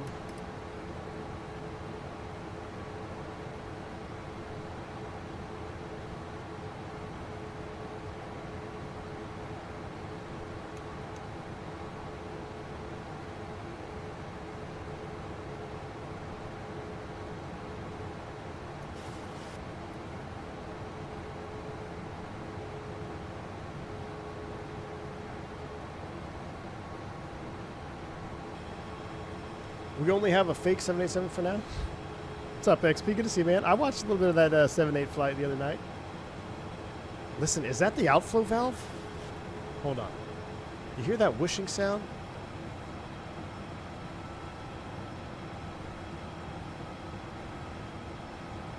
I wish I could see the outflow valve position on the... Sometimes the Airbus did that as you start getting down real low. You'll hear it just kind of equalize.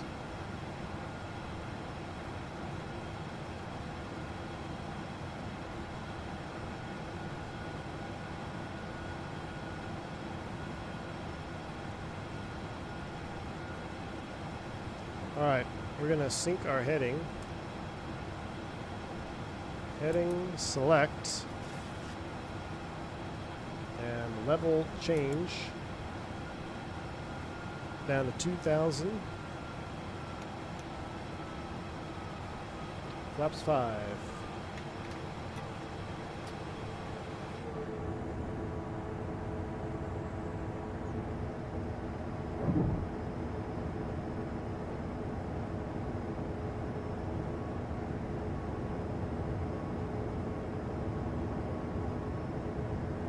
Did you set runway length and elevation in the HGS? I did not. Is that why it's saying no A3? Runway elevation. Oh, that's how you do it? Shoot. 25. Again, these are 25. Length. 89. Oh, it's not 8,900 feet. There we go.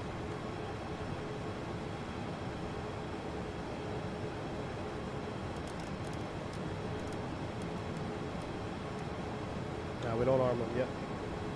Oh, it's in meters? Rip. Meters for length.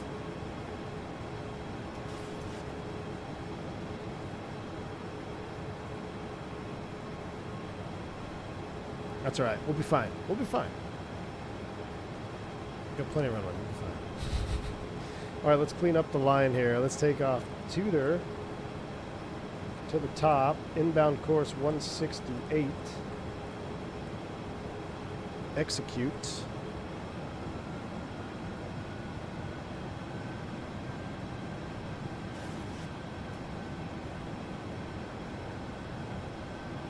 We could take it inside of Tudor, technically.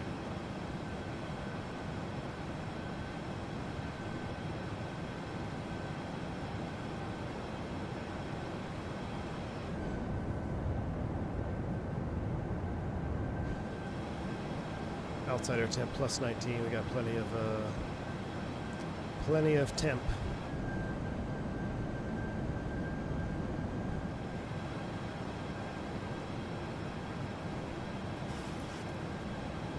I'm gonna take it out past Tudor because technically we have to, it's recommended to join in LNAV first, according to what I'm supposed to be doing.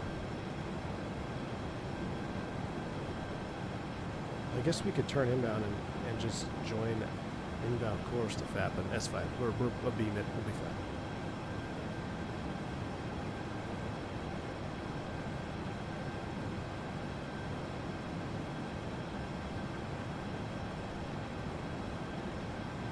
XLR flap takeoff is as follows: 1 plus F, 1 alpha plus F, 2 alpha, 2 bravo, 3 alpha, 3 bravo. So 8 different takeoff lettings for the XLR. That's awesome, man.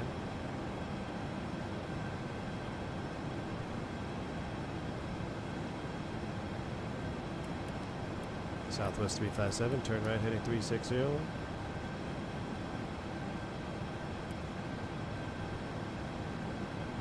Cut it in here. Southwest 357, continue right turn heading 080.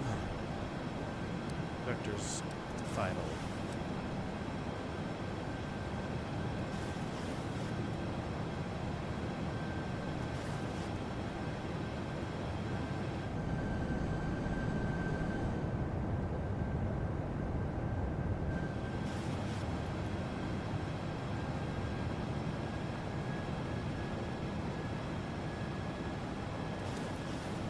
So 168 minus 30 is 138. It's got to be less than that. Southwest 357, turn right, heading 120, maintain 2000 till 7, cleared ILS, run 179.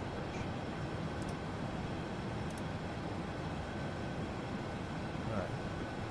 VOR Loc, glide slope.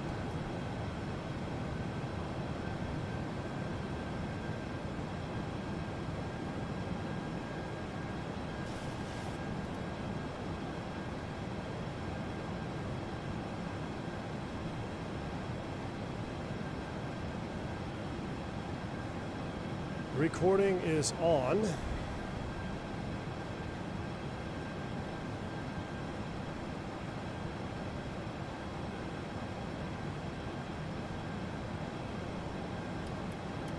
ease out the turn here and make it to 130 join.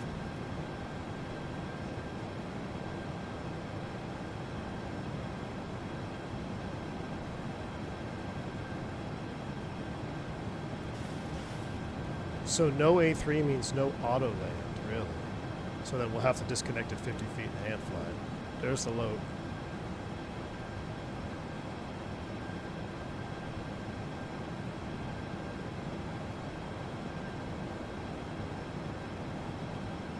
do not go command A and B. There we go. Command B and A is on. Okay. That's literally my first ever attempted Autoland. Alright, 147 is what we need now. 30, 147, and 5 is going to be 152.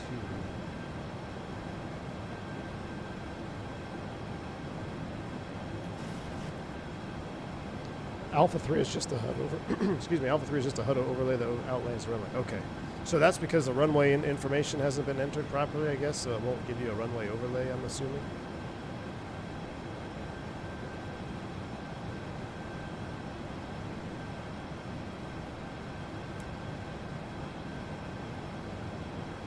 Yep, we're dual channel. We're command A and B.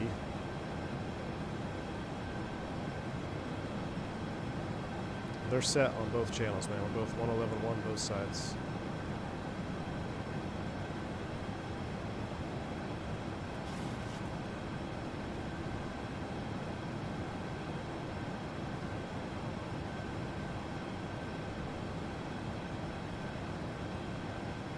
We're actually going to come back because we're right at 2,000. No, we're fine. We're fine. It's going to be a quick configuration change here.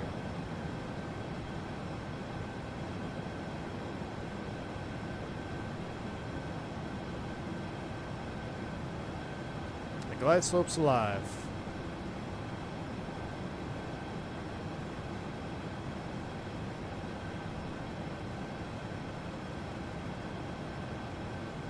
Yes, both autopilots are engaged. I can tell because I'm looking at my situation. This panel right here. I guess we can leave that on if you like that. It's my landing mode.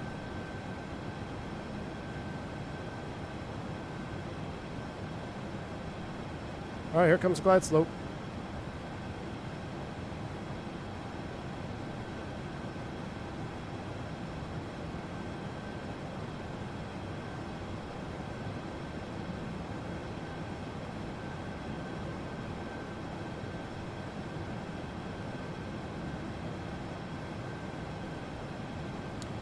Glide slope capture. See, we got single channel.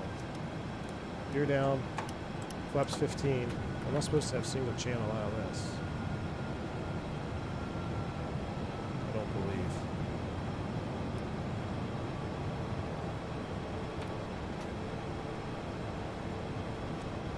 Alright. Below the line. Speed brakes armed. Green light. Gear down. 3 green. Flaps. 30. Green light. Landing checklist is complete.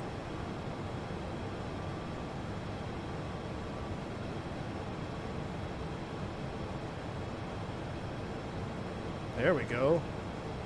Flare is armed. Chat, we're doing it. We're doing it. We're doing it. Flare is armed. Hands on the throttle, ready to take over in case things get cooked here. Go on altitude set 2,000. 1,000.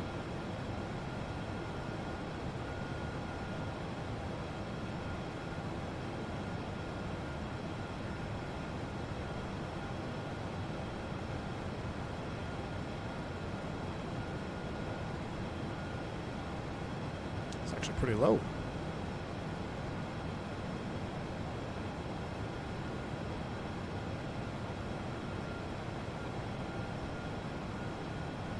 Traffic. Oh, you gotta be kidding me. We're not gonna comply. I know. Actually, you know what? Here. Dead to me traffic. Can't be having that.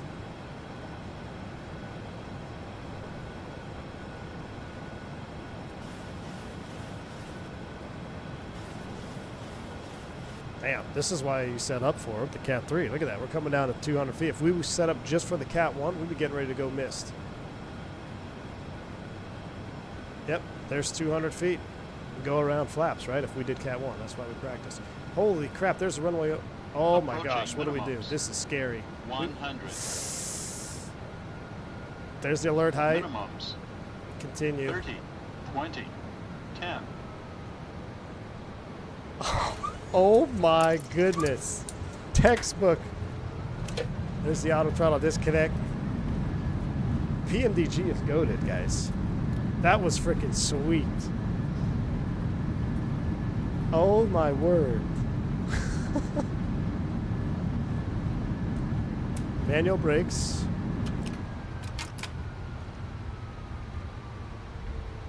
That was terrifying.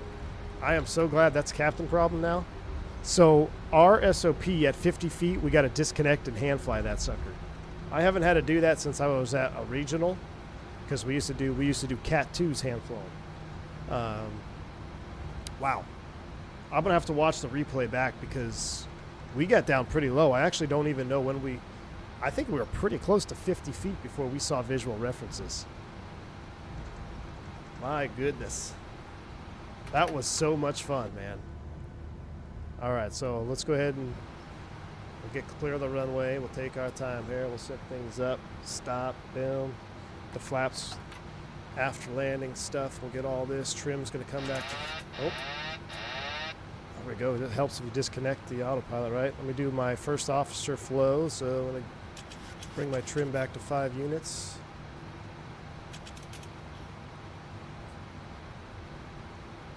If I can. Okay, close enough. I guess not. Let's see. That's down. We'll do RTOs coming off. Come up to the overhead. That looks good. Everything's fine up there. We'll get the APU cooking. We'll get the lights, and we'll taxi in slow. Anti-collision is off. Position and strobe will go steady. Logo can come on. Window lights off. All right, let's take it into the ramp.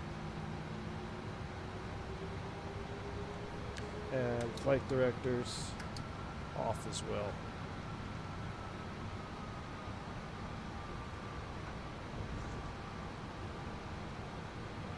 So we exited, did you see the sign? I think we took the first left, right? So we should be Yankee in. Come right and then make a left. I think the terminal was right here.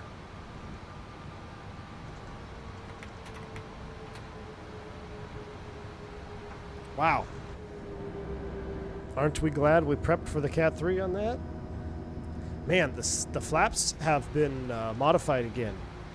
And they sound even better than the last version.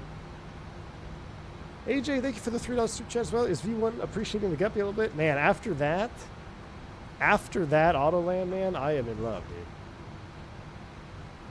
Alpha Whiskey Yankee 2, thanks, Fly by 10.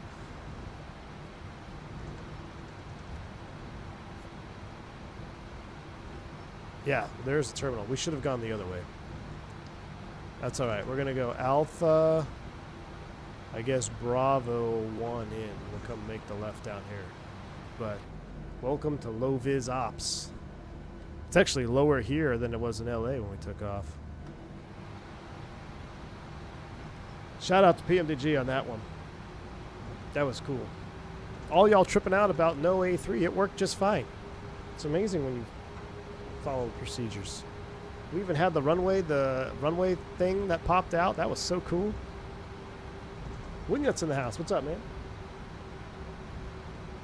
I'm going to stop the recording. We'll save that. All right, we'll take the cargo ramp in. We really screwed the pooch on exiting. Oh, you know what? We exited down here.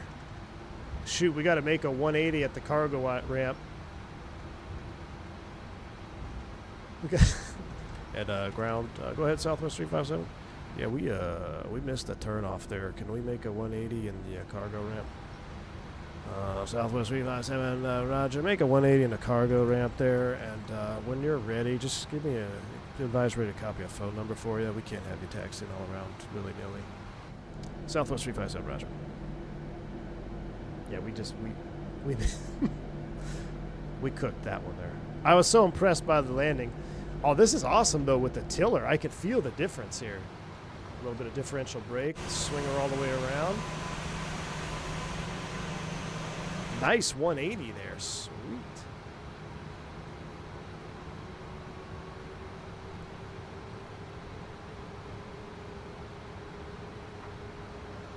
So this is great. Guys, I am mashing my rudder pedals left and right.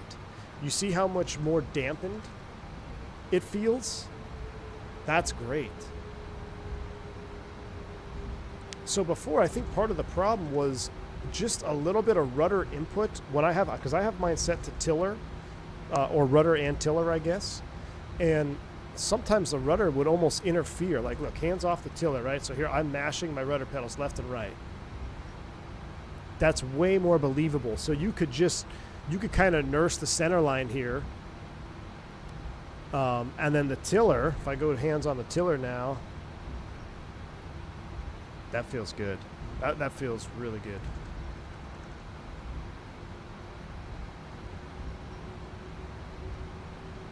Is there a tiller only? So Osco Stick, I believe it's tiller rudder. So, because you want to be able to have some rudder control just like the real jet. You have, I don't know the amount of degrees with the rudder linkage. And then after a few degrees, you basically go to the tiller. I'm going to pull up the menu here real quick. PMDG, setup, options, simulation. So tiller plus rudder. I'll show you on here. So I've got tiller plus rudder because you want to be able to have a little control for centerline on a long straight taxiway with the rudder. And then tiller, you have a dedicated tiller axis. 7 degrees, Wingnut, thank you. I'll keep that for my check ride. 7 degrees.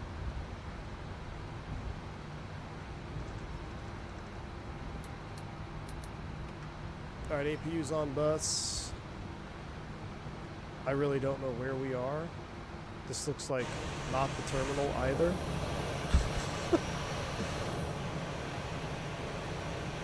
Guys, where the heck are we?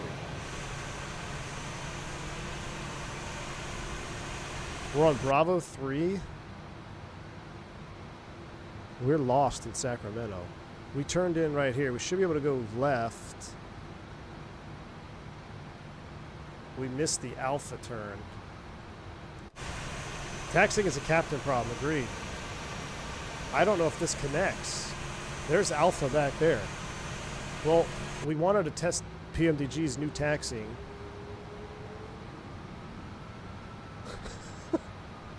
It's definitely a captain problem, guys. See? Put me in the right seat. I've completely forgot how to drive around an airport. Oh, we're getting our 180 turn on taxiway practice. The Home Alone sequel lost at Sacramento Airport. On the jet, plus or minus 10 degrees of rudder input via the pedals will give you plus or minus 7 degrees nose wheel steering. Tiller will give you plus minus 73, 75 degrees depending upon speed. Very cool. So that's what we were just talking about, guys. So Rondazzo's, you get plus or minus 10 degrees on the pedal, which gives you plus minus 7 degrees of nose wheel steering. Now with the tiller, you go all the way up to 73 to 75, but that's going to be dependent on your speed. So you can't just, it just makes it easier to control. All right, so we're not going to go there. We're going to go all the way until we see taxiway Yankee. This is Bravo 1. We got to go to Yankee. The 7.3 now does correct turning circle. I did hear a bit of shrubbing though, so I should know this. Let me think real quick. The radius is 174 feet nose radius, 74.8 I think. I know the max is the tail radius is actually less on the max, or more on the max. 75 on the max, I think. Somewhere in there. All right, so we passed that. This is Bravo 1. We could take this. Which it is. So let's take Bravo 1. We'll take Bravo 1. We won't go all the way to Yankee. We'll just park at the pier. My goodness.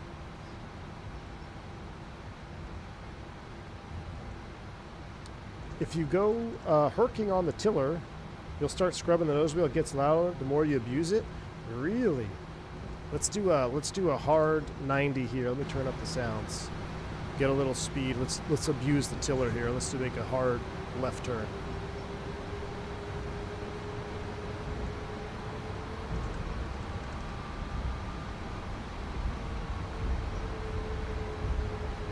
Here we go. Hard left turn. Ooh! Makes my skin crawl. All right, here we are. Taxi light is off. We're going to take this gate right here.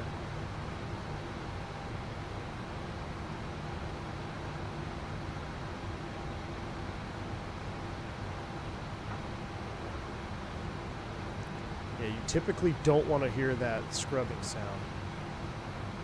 Clear right, Cap.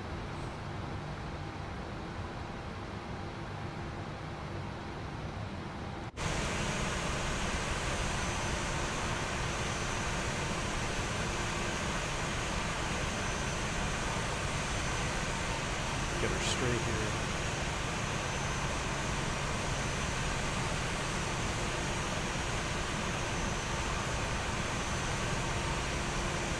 Erp. Brake set. APU's on bus.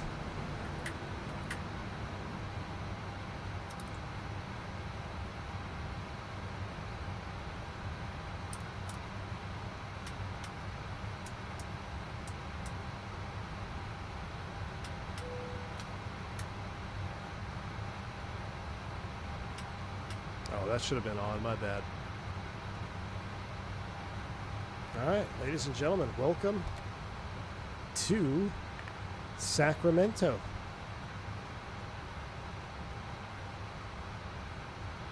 right, we'll set chocks. Maybe. Still got rotation. There we go. Chocks are set.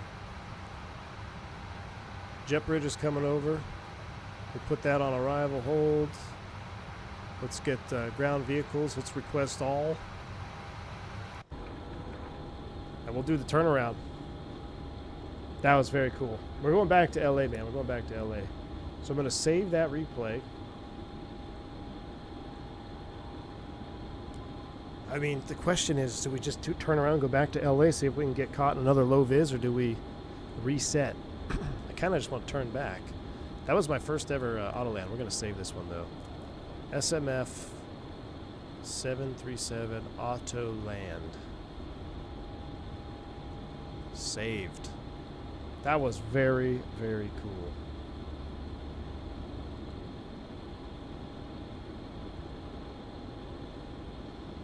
I kind of want to. Let's turn around so we can use the HUD for departure. That's what we're gonna do. Landing rate, thrust set, good call. Let's take a look.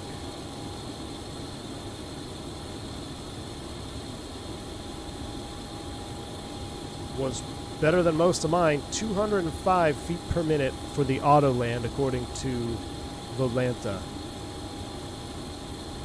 205 feet per minute, right on the touchdown zone markers. I mean, that was textbook. That was a textbook Autoland from the 737.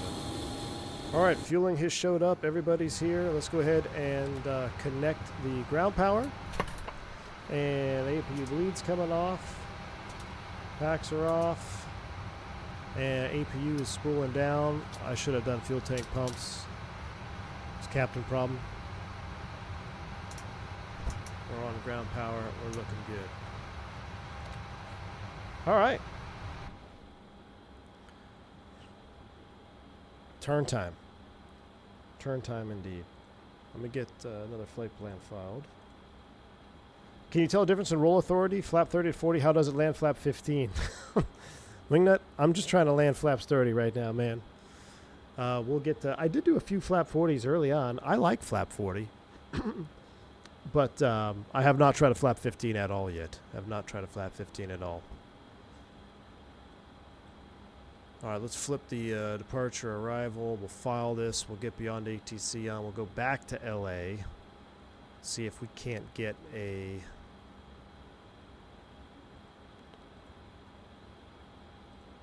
Cat 3 going in there. There's the APU shutting off. 1945. We're refiled.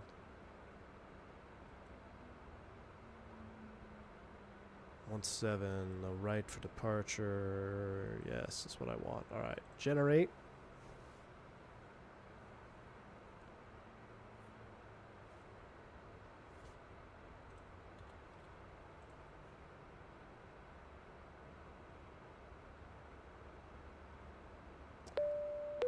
All right, we're cooking.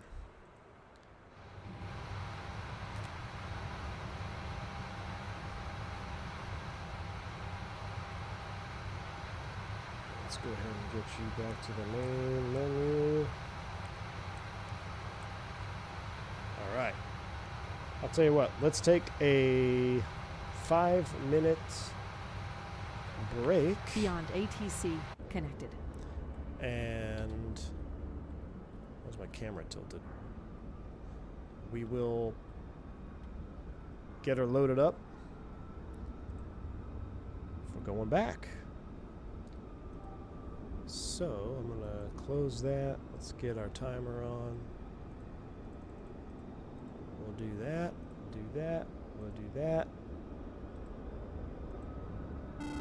Buster 737, what I like better? Well, you're gonna have to ask me when I actually fly the airplane, man. But so far, I'll tell you what, man, I'm just excited. I'm excited for something new. Can you fault me? I'm excited for something new. More hands-on. I don't know. I've been whining and dining with the tray table and everything for the last decade, so I'm ready. I'm ready to do some flying, man. So with that said, thank you, JJ Stevens, for the $2 super chat. Quick turnaround time. I hit the lav, and we're going to head right back to LAX after this. So stick around. I'll see you on the return leg.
2.06.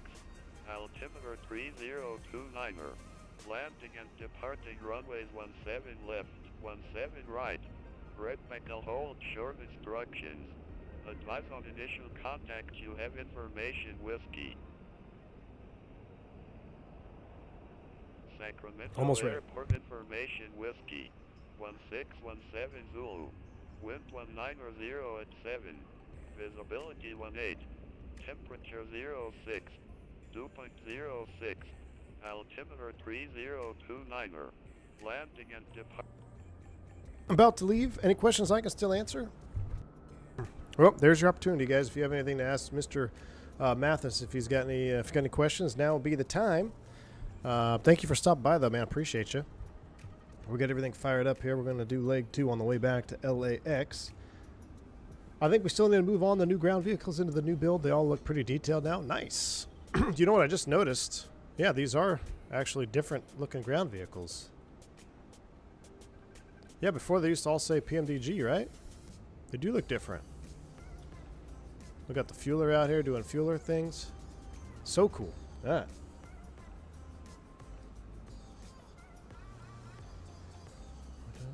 Alright, let me get this out of here.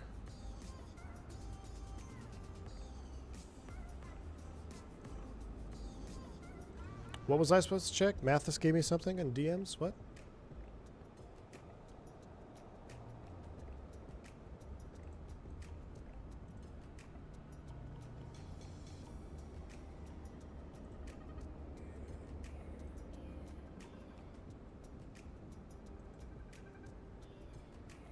All right, we're all filed. We're ready to go.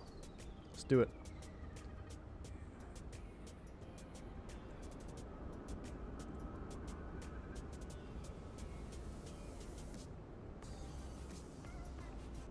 Good song. All right. Sim brief has been refiled. We are 145, 357. We got 1 hour air time. Excellent. So, transient flow. Oh, you asked for the Powerball numbers. Yeah, that would be something, wouldn't it? All right, our transient flow, we're going to just rip right through this. Everything is good up here. Everything is coming down. This panel is looking good. We'll close you. We'll get these back on. That's off. All our doors are open. That's associated. Going back, looking at the flight plan, cruise altitude again, 37,000 feet. That seems high, but we'll do it. 370 will set you. 370 is set up there. Everything across the board here. Terrain mode is on. You know what I forgot to reset down here is I forgot to reset transponder to standby. That's good. Everything else we skip all the fire tests again. We'll skip all that. That's all done. Cool. So transient much easier. Let's get our clearance out of here. Let's pull out our new data. Ready to pick up IFR clearance to Los Angeles. Southwest Tree 57, capital clearance, cleared to Los Angeles. Foothill Tree departure, Fremont transition, then is filed. Maintain for 1000. Departure frequency 127.4. Squawk 0 for Tree 6. That was quick.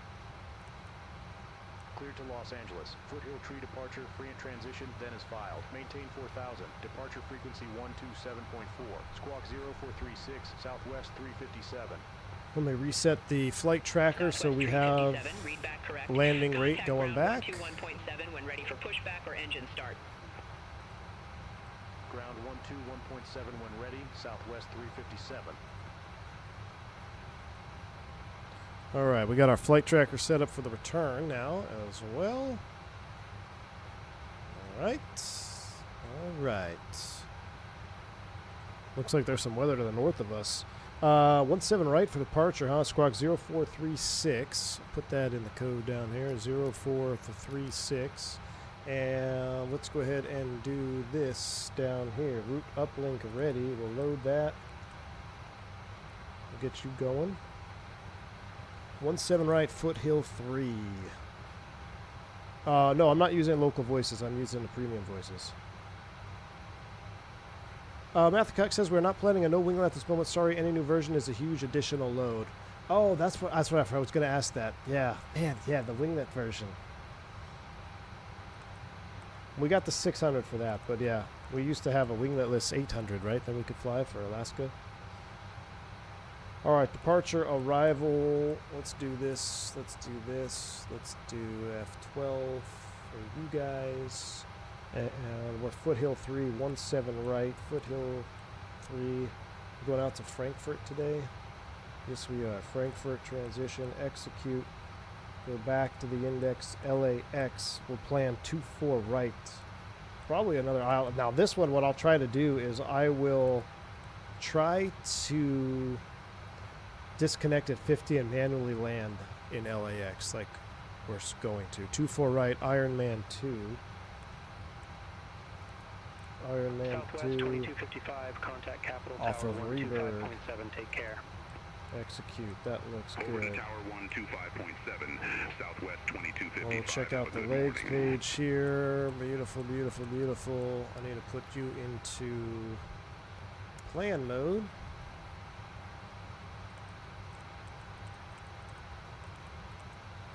That's the miss. I'll go back to the top. I'm really, really missing that EFIS here. Coming down the arrival. All the speed altitudes are in there. Takes us all the way out. And we got Circus. We actually don't even need Circus in there. We could probably delete Circus, but we'll leave it for now. All right, that looks good. Go back to the init. So what we'll do is Southwest 1604. let's Gate Bravo, load the 18 aircraft. Taxi via Delta 9er, Delta, Charlie 1, Yankee 2, Yankee. Load from Simbrief. Now that we're loaded from Simbrief, fuel tank pumps coming on, nothing in the center. APU is going to get started. Seatbelt sign is coming on. Post that. We can run a B4 start checklist to the line. All right, parking brake is set. Oxygen check. Nav transfer and display switches normal and auto. Window heat is on. Pressurization auto and set. 100 feet for LA. It's actually, is it 100 feet for LA? I think it is. Yeah, 100 feet for LA. Auto and set. Train display selected. MCP. That's what we need to set. I forgot that. Flight director, auto throttle. Flight director 168, 168. Foothill 3 departure is what? Foothill 3 departure, SID, top altitude. That must, am I doing something or is it kicking me back to that main screen when I zoom in sometimes?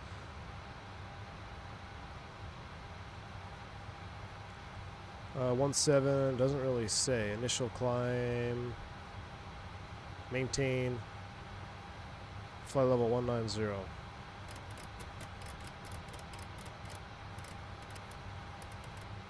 All right, 168.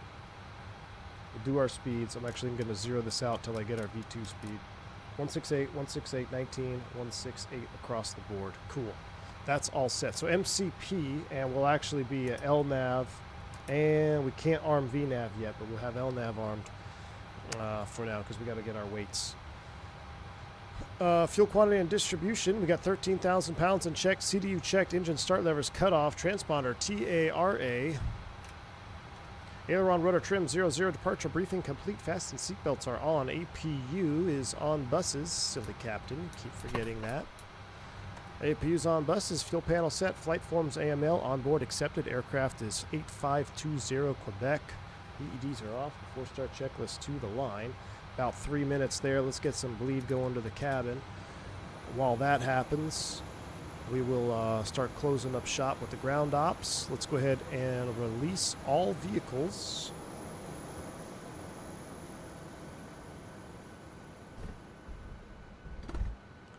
There goes the fueler door. There's a Southwest next to us. There's a bunch of Southwest next to us. All right, so they're all gone. Door management. Let's go ahead and close all the doors. You can release the ground power and you can release the jet bridge.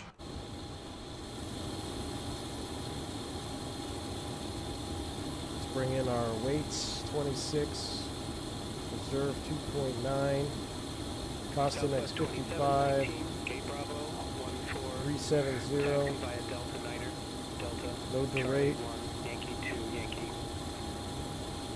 trim for takeoff will be 4.76. Delta. Charlie 1, Speed 148. Yankee Southwest 2719.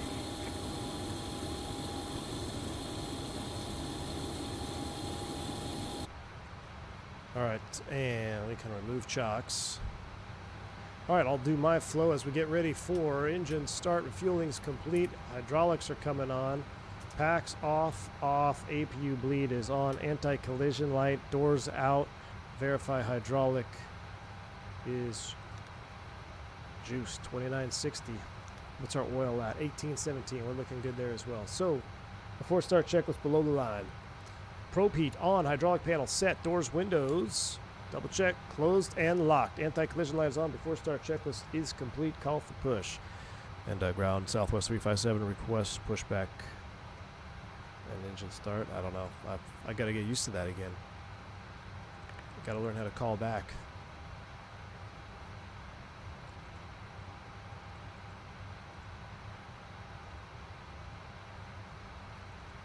Southwest 357, Capital Ground, pushback approved, face south. Alright, we're going to face Pushback north and engine because start approved. Face south, we're going to southwest, 17 right, so. 357. Alright, cockpit to ground, brakes release, clear to push. I noticed something that we forgot in our transient flow, auto brake. Alright, so what else are we missing? We got that MCP is set now, all the way done. RTO is set, hydraulics are good, speeds are set. HUD, we actually need to get HUD set up here. IMC.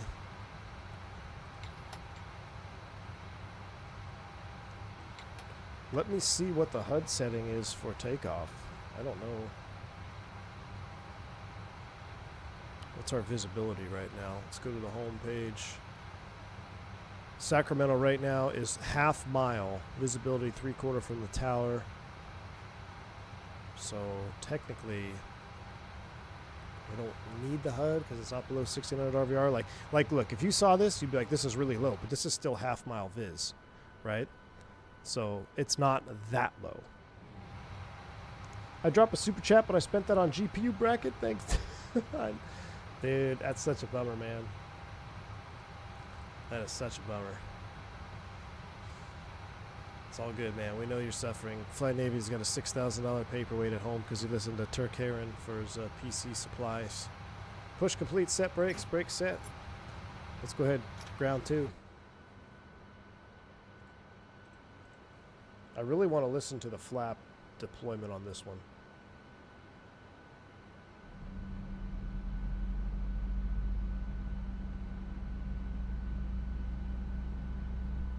Are we required to use every takeoff? I don't believe. I don't know. I don't know, Wingnut. I don't know. Aviator Legend, I think we are. So it should be pretty low when we get back. Fuel on. Spar lights, engine valve lights, illuminate and extinguish. Light off. Let me look at the...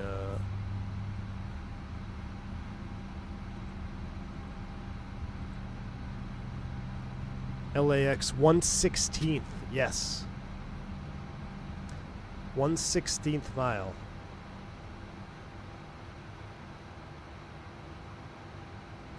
That's awesome. Good start on 2, grounding 1.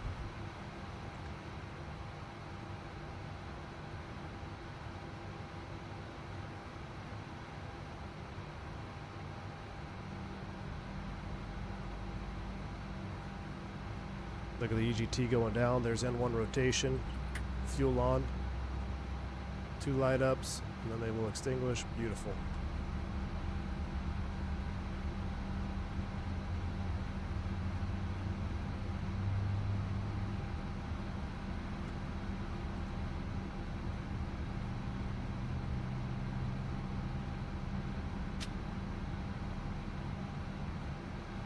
So I'm going to do my flow from here. We're going to set 4.7. Gate Bravo 21, request pushback. Southwest 1188, Capital Ground, pushback and engine start approved, face east. Pushback Pushback and engine start approved. Face east, southwest 1188. Trim, flaps 5, up to the overhead. Auto. That should have been an auto. It's all right. Auto off, and then El Capitan is going to go here, going to go here, going to go here. Wait for our flaps 5 green light. And check the button down here. After start checklist, please. After start checklist, analyze as required. Generators on, air conditioning and bleeds set. Flaps set. Flight controls checked. Recall checked. For after start checklist complete. Let's go. Ground Southwest 357 ready taxi.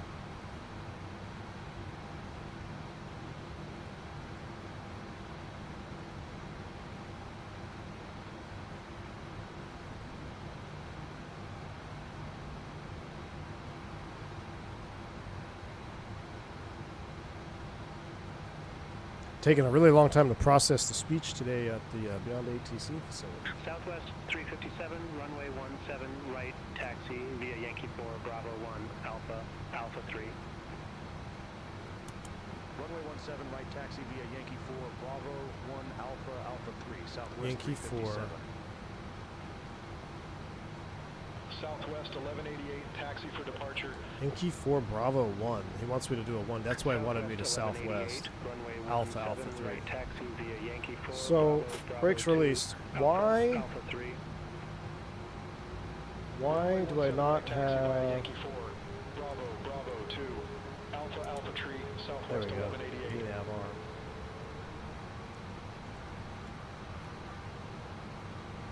Let's not get lost here. So, right turn.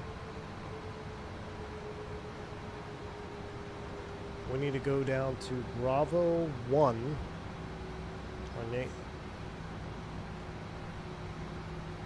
Delta 1278, gate Alpha 3, taxi via Delta 9er, Delta Charlie 3. It's this way. Follow that guy. I'm going to follow Gate Southwest. Alpha 3 via Delta 9er, Delta Charlie 3, Delta Follow 1278. Southwest. Follow company ahead if you're lost. All right, we'll follow company ahead.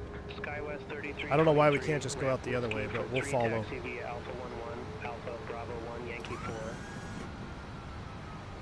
Ramp Whiskey 4 tree via Alpha 11, Alpha Bravo 1, Yankee 4, Takeoff Skywest config 3323. Checked. All right, cool.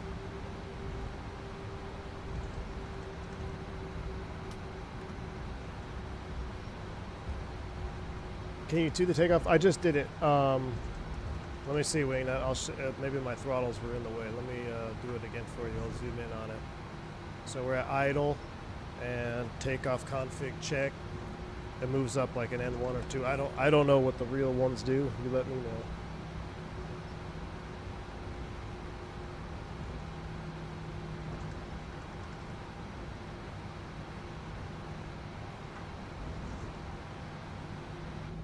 Pilot Depth, thanks for the support, man. 15 months as a member. Appreciate you.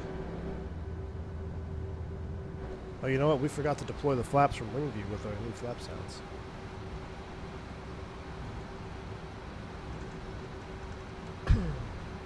Alright. I don't know why I made us go this way. Did I miss Bravo 1? I don't know. I'm following company ahead.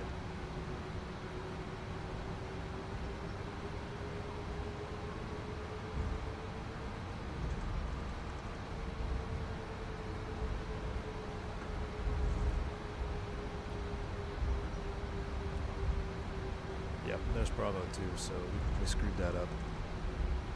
Again, captain problems. Alright, Bravo 2, and then we gotta eventually get on to Alpha here, which is right here, Alpha. Lucas Puncton here, what's up, man? Good to see you, dude. Yeah, everyone's names changed, dude. Thanks for the 2 hey, I appreciate you. New job, going well, man. I haven't actually started in the Sims yet, but we've been prepping. And all is well, man. Did my first little bit of in-dock training already, did some base in-dock, and now it's home study for this holiday season, and then I go back on the 10th.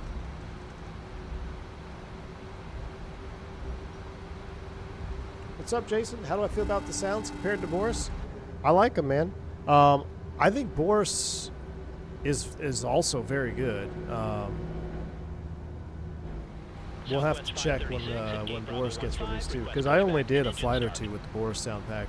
That was over a year ago, so I don't even remember. I do like, there were some little things that I liked that Boris did, like when you deploy the jump seat and you get some, what's it called, not cookies, but little troll audio clips. You get some more effects. You get cabin rattling, you get the window rattling, you get the baggage or the bags and the overhead bin shifting. So you definitely get a little bit more enhanced sound pack with Boris, from what I can remember. I do really want to check. I'm curious when he's going to get his updated too, so we can take a listen.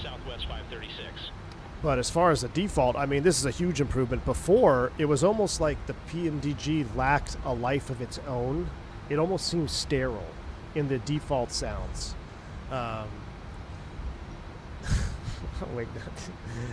It almost sounded like the original default sounds seemed a little sterile, but this now being default is very, very good. It's a huge step up. So for those of you that don't want to spend any additional money on a sound pack, or for whatever reason you want to stick with default sounds, I mean, it's a really, really good sound pack compared to what they used to publish default. Still searching for the runway? No, we're on Alpha now. We figured our way out of here. Will he tell me what the RVR is? Southwest 357. Do you have an RVR report for 17 right? You're like, what? We're going down to Alpha 3.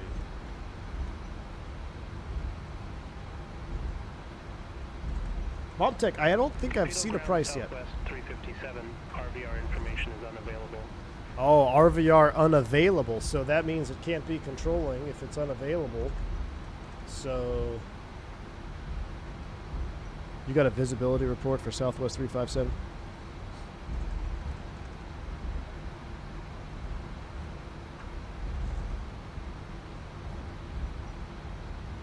Southwest 536, request taxi. Hey, cut me off. Southwest 536, runway 17 right. George, what's up, man? Just had an interview with Republic. Fingers crossed. Man, hopefully it goes. Hopefully it went well, man.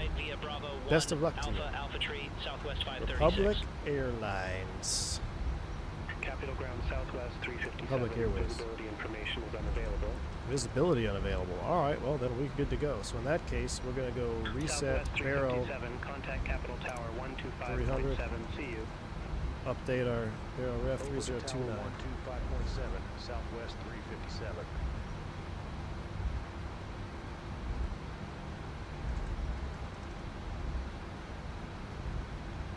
All right, so taxi, we got our stab trim set, flaps 5 green light, takeoff data and bugs. LNAV, VNAV speeds are set 168, 148. Up to the overhead bleeds packs are auto. And then takeoff config checklist thing at the bottom. Let's do it. Before takeoff checklist, to the line, please. Takeoff data and bugs, closeout received and checked. Flaps 5, a green light. Stab trim, 4.7 units. Takeoff brief complete. HUD is set in a minute. Generators on, AC and bleeds are auto and set. HUD's coming down.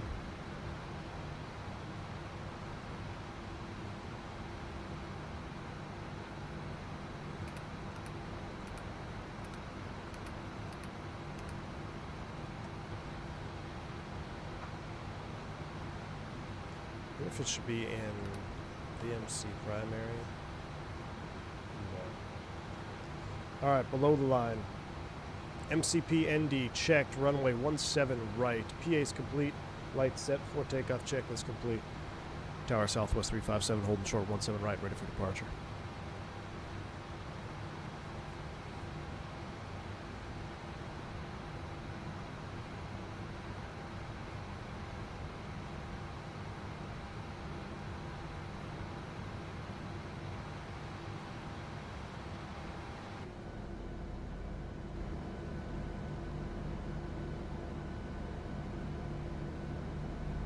Southwest 357, Capital Tower, wind 190 at 7, fly heading 110, runway 17 right, cleared for takeoff. Fly heading 110, runway 17 right, cleared for takeoff, Southwest 357. All right, let's go.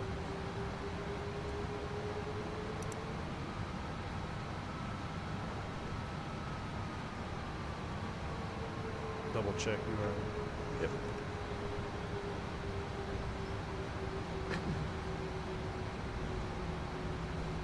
The Southwest allowed to stop and hold short as their SOP? Just say send it, dude. Yeah, probably the latter.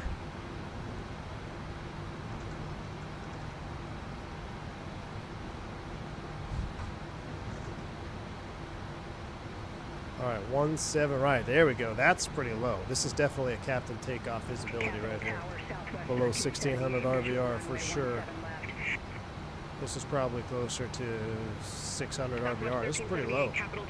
We got one runway stripe. I can see the threshold, so it's at least 3. It's over 300. It's probably 500 to 600 RVR right now. All right, let's go ahead and do this. Spool them up 40%. Southwest 536, ready to go. Runway 17 right. Southwest 536, hold short of 17 right, departing Toga. traffic. We'll go hold short of 17 right, Southwest 536. Love it. Here we go. Southwest 536, runway 17 right, 80. line up and wait. Line up and wait, runway 17 right, Southwest 536. V1 rotate.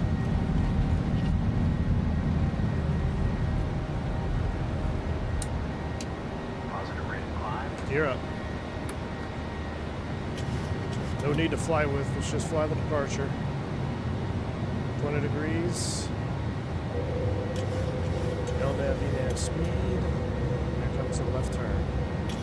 Southwest 536, Capital Tower, wind 190 at 7, fly heading 120, runway 17 right, cleared for takeoff. Fly heading 120, runway 17 right, cleared for takeoff, Southwest 536. Southwest 357, contact NorCal departure.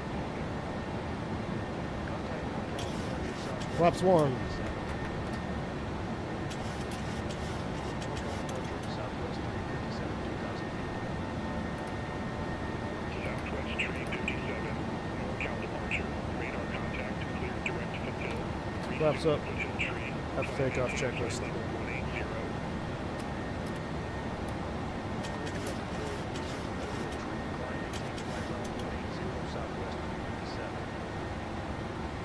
All right, Command A, after takeoff checklist. Flaps up, no light, gears off, RTO off. Leads and packs are auto. Set APU as required. NorCal departure, Southwest 536, 700 feet. Nice, chat. Nice. Southwest 536. How do I like the force feedback yoke? Game changer, man. Force feedback yokes are game changing. If you want to maximize your realism, there's nothing like having a force feedback yoke. I promise you that. This Christmas, you need to think about getting force feedback, either a side stick or a yoke, because it is that much of a game changer. I promise you.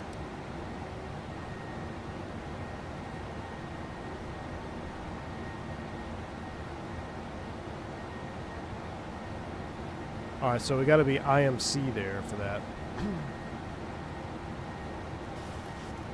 Yeah, Sandman, Thursday is going to be 7-3, a 7-3 day for sure. Man, look at the clouds. Look at this. The beautiful wing flex that the wings are just wobbling out there. Sim Update 4 is the best, man.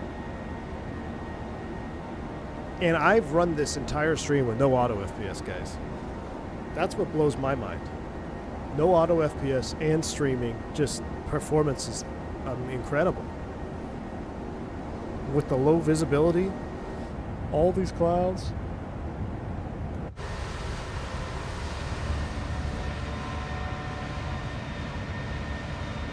Love it. You already took Thursday off, AJ? Nice. We'll have to stream Thursday. We'll have to stream NG. I kind of want to stream. If I stream, I would love to stream the NG, the PMDG. But if I stream in X-Pilot Platinum, or no, if I stream in X-Plane, we can use Iveo Platinum. You know? I could I'll get rid of the HUD now. Let's climb out. I need a sunshade. You have a sunshade around here?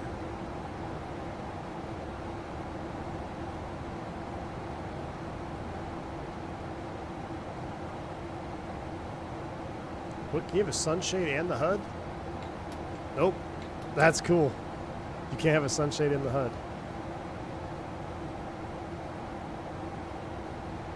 That is so cool, though. Alright, we'll kill that. I flew to Says to Lima 4-1 for sunrise. Looked incredible. Oh, highballer. Yes, man. What are we going to do tonight, guys? So, we're either going to do Aerostar or Black Square.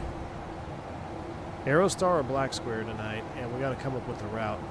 There's 10,000 feet. The retracts are coming off. That's come off. Let's see if there's another chime I'm supposed to do. Yeah, 10,000. I need to do the sterile chime. There we go.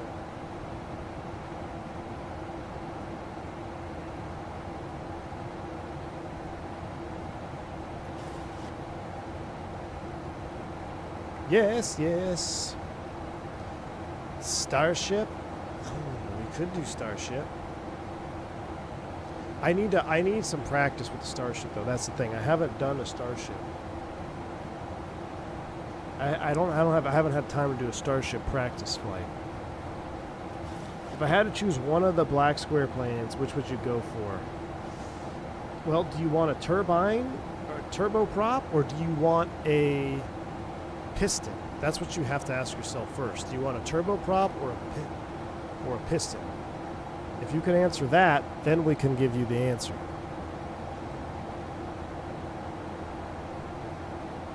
They're all so good, man. You're not gonna buy a wrong one, pilot guy. I promise you.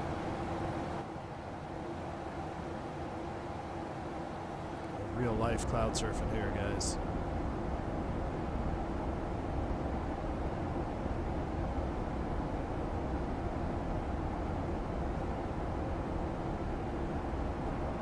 Baron or Duke has been the most fun for fly. Yeah, Twiff Hosp, I agree. The Duke is amazing. The Baron is amazing too. Don't usually get to catch you live, but home recuperating from a knee replacement. Ouch. Thanks for the entertainment and education. Nanovic. Well, we wish you a speedy recovery, man. Thank you for the 33 months of support. Thank you for supporting the channel, being a commercial pilot here at V1 Nation. Thank you for all the support, man. Oh, you want a turboprop? It's probably going to go Duke then. It's either going to be, do you want a turboprop because you want to simulate having more money than you know what to do with? Go with the Duke.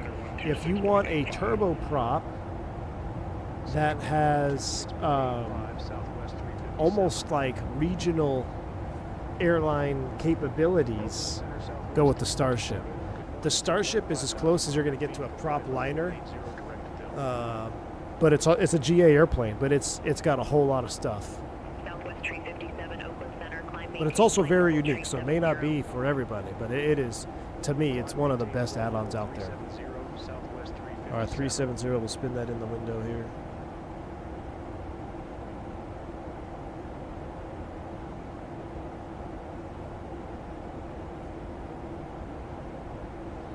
Yeah, the Bonanza turbocharger, they're all so good, dude. Southwest 536, passing 16,000 for flight level 190. Oh, you know what? I keep forgetting about the TBM. We could check out the TBM tonight. I don't know. I think we'll check out the Aerostar because everyone wants to say that, you know, I got to check out the Aerostar since release. I haven't had it, given it a fair shot since release, and I agree. So let's do that. We'll give it a check tonight. Aerostar, I think. 18,000 feet. STDs are set. The rest of our lights are coming off.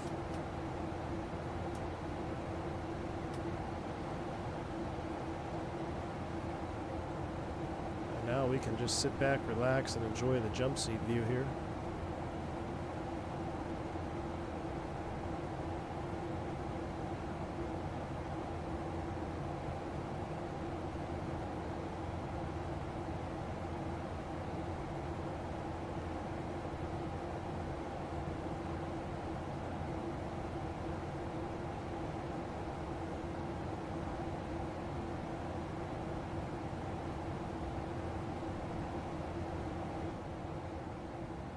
None of the King Airs in Microsoft feel great to me. Yeah, I know. I really wish we had a good King Air. That is what we are solely missing. Yeah, Outer Marker, the Aerostar's got all the updates. I know. I need to check it out because I haven't actually checked it out since it's been released. A fair V1 review. Let's take a look at this mediocre airplane that's not as good as my favorite airplane in Sim. Wingnut's just salty because he knows that the Dukes are amazing, and he's upset that they're so good and that he's stuck on 2020 because he has a $6,000 PC at home. That's a brick. So Wingnut bought a PC with a 5090 in it, and he did not buy the GPU support bracket. Now, this is interesting. For those of you that have bought pre-builds before, I've bought one pre-built. Well, it wasn't a pre-built. Like, I had a company put it together, and then they shipped it, so I guess that's technically pre-built. When they shipped it to me, my GPU was not even in the case. The GPU was in its own box, and then they did the foam thing for everything else, right? So at Wingnut's situation, he had a 5090 attached to his motherboard, no support bracket because he tried to save $5, and then the foam job that they did when they filled it with foam, it was very terrible. I saw a picture of it. So his motherboard is cooked. It fails to boot. So all in thanks to Herein, who suggested that he buy a PC from these people and not get the $12 support bracket. Meanwhile, Turk bought the support bracket for his, and his PC works just fine. But I'm pretty sure his motherboard is cooked because it won't boot. It keeps throwing an error code 01 with the green light. We had green artifacting on the screen. And then when he goes to iGPU, it seems to work. But then the monitor that's on the 5090 does not work. So something got borked in shipping. That's the only thing I can think of. But I was shocked when they shipped it with the GPU connected. I know you said narrow bodies are your career for now, but if you had to jump to the big boys, what would your choice of airframe be? A340 600 domestic turns only. Nanovic, I flew a 787 the other day domestically to Miami, and I walked around, I snooped around on the 7.8, and I don't get excited, man. I can't imagine being on that, that coffin for 15 hours at a time. It just doesn't appeal to me, man. It does not appeal to me. I don't know why. I think I know why. I think it has to do with the fact that I am a true aviation enthusiast when it comes to classic aircraft and wide bodies, and to me, the 747 is probably the greatest of all time. If I had the opportunity to fly the 747, I would do long haul in the 747. But to get on a Temu 777 that's got Walmart parts and it's plastic princess, like nah. Spend 15 hours at a time. Like, oh, you only fly 3 trips a month. Yeah, at 30 hours a pop in flight. 15 hours there, 15 hours back. Double red eyes. If I had to pick one, though, for real, Victor, 777 to me is where it's at. I think the 777 is the last true, good Boeing airplane. I like the 350 as far as the visual aspect is concerned, but you talk about boring.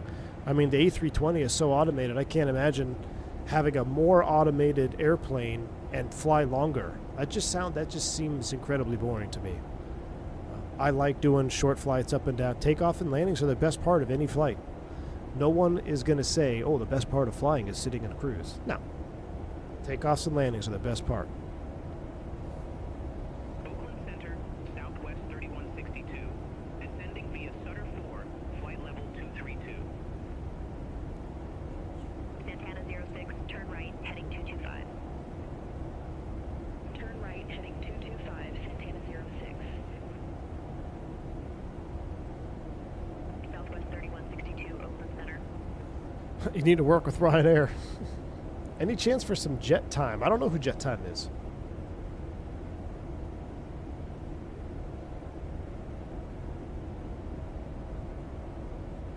Dandry, that's an interesting point. Wingnut, did you move your 5090 to a different slot?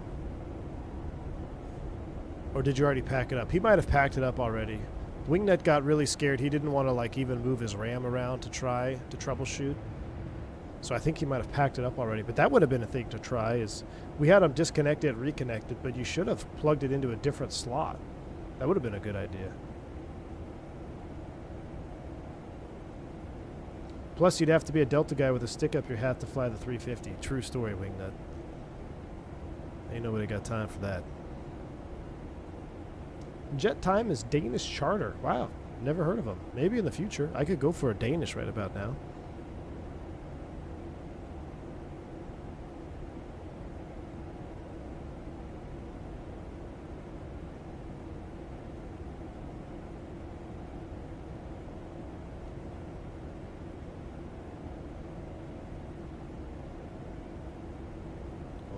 Respond to this text real quick.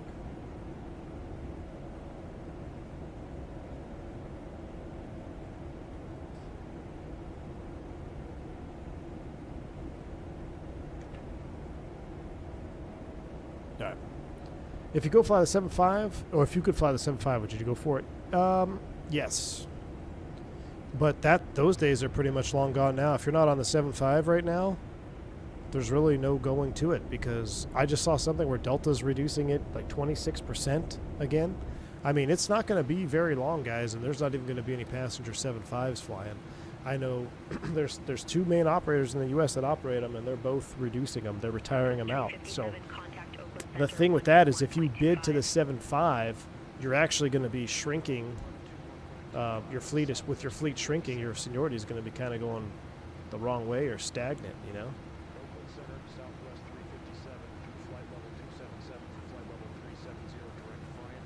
GPU circuit board is cracked at the point where it slots into the motherboard socket. There's a small lip-like structure at the site of the damage. Really?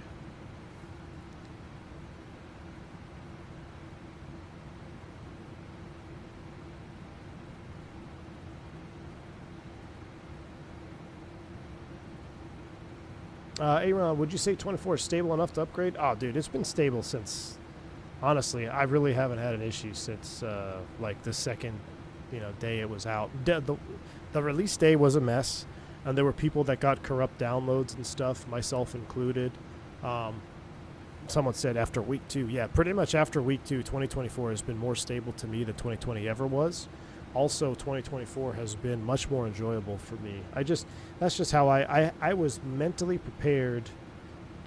Going into 2024, I was like, look, as soon as it drops, I'm going to make the switch, because there's no need, and because I want the new stuff. I want the new flight model. I want the new airplanes. I want the new weather and environment. So I've enjoyed every bit of my time on 2024.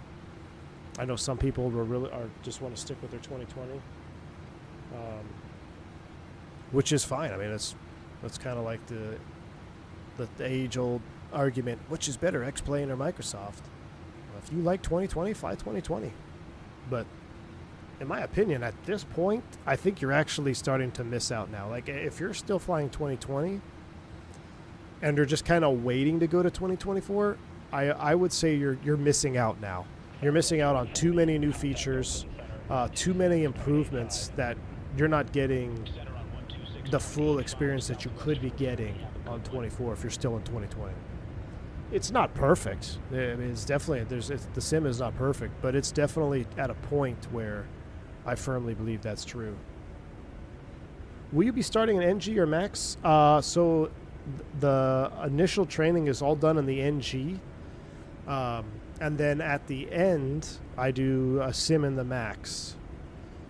But you're responsible for knowing all the Max limitations as well. So like I'm doing systems training right now, and I do it in parallel with Max, which we should fly the Max here pretty soon. iFly Max. I'd be curious to take a little sneak peek at the iFly Max again.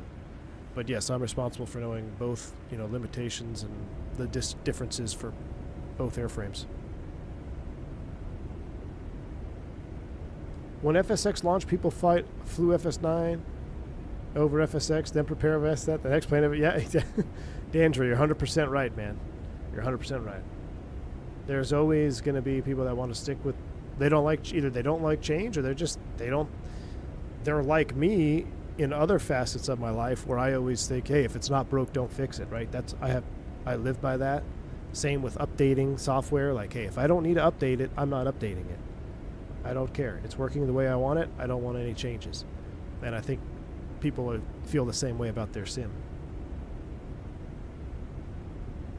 Mitchell Taylor says, I'll make the switch when this bird finally drops. It's all I'm waiting for. Yep. I know a lot of people have been waiting for the NGs, and that I totally understand, especially even early on when we only had, the Fenix was in 2024. That was it. We were flying a lot of default airplanes, and we had some fun with some default airplanes. I'm not going to lie. We did have some fun.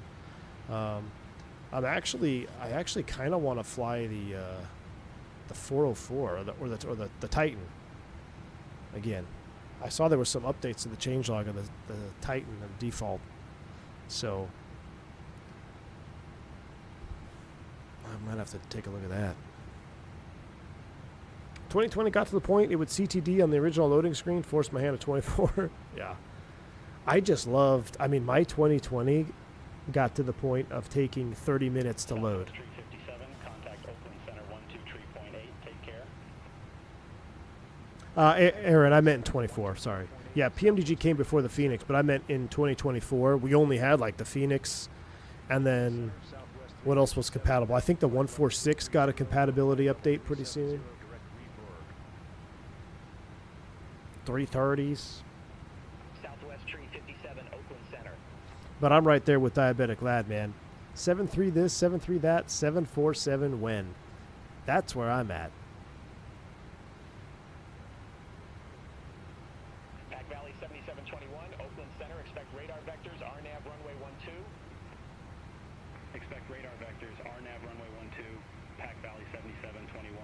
Who's Pack Valley? Is that a freight operator? I'm still loyal to 2020. I have Xbox, and it's not too great on there yet. Took 5 years for 2020 to peak, so I'm making the most of it. I hear you. That's the other thing, too, I always forget about is there's a lot of people playing on console, right?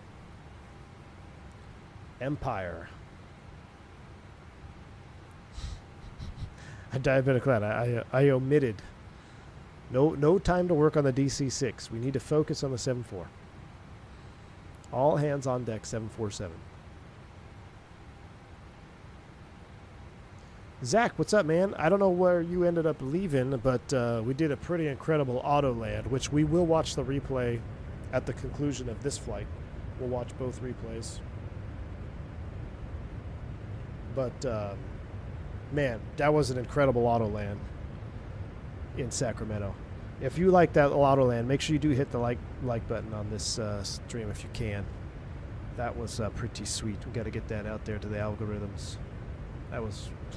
I was nervous, and that was low vis too. That was pretty much down to the 50-foot alert height.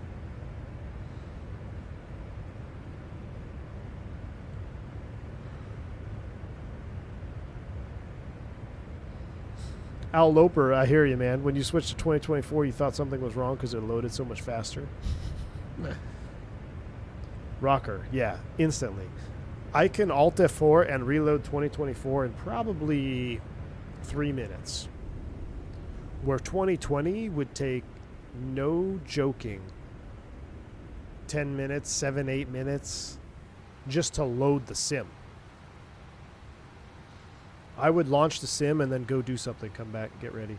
That's why if my sim ever crashed before a stream, oh my gosh, we'd have to delay the stream 30 minutes. Aviator Legend, I'm using a freeware. It's called Flight Recorder. It's on the Flight Sim TO, and I highly recommend it because you can save your replays. So if the sim were to crash during the replay event, as long as your replay is saved or you didn't close your replay, you can relaunch the sim, load into that airplane, and then just launch the replay, and it'll redo it for you. It is the best replay option available, I think, across the platform. I know people rave about X-Plane 12 replay system, and it's nice that a lot of the niche features work, like the nose wheel will turn in the replay mode and all this stuff when you're taxiing in X-Plane 12. But the biggest crutch to the X-Plane 12 replay system is if your sim crashes, replay's gone. You'll never see that landing again. So imagine we did a long haul from Tahiti to Auckland in the 748. And the sim crashed after we rolled into the gate. We were rolling into the gate and the sim crashed. However,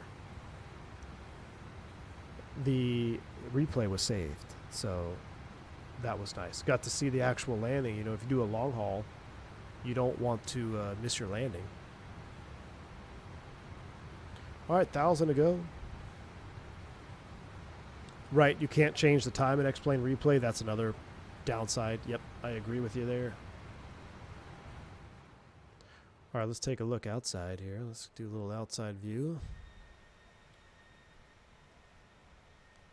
All right. I mean, you guys like split scimitar? Split scimitars? Get a little cruise cam on. I kind of whacked that camera. I don't know where I had this camera set up perfectly, and I don't know how I had it set up, and I could not get it reset up the way it was.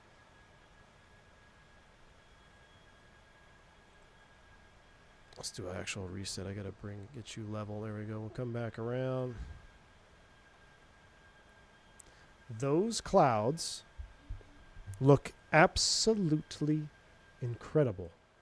Oakland Center, SkyWest 3630. Good morning, flight level 306. SkyWest 3630, Oakland Center, good morning.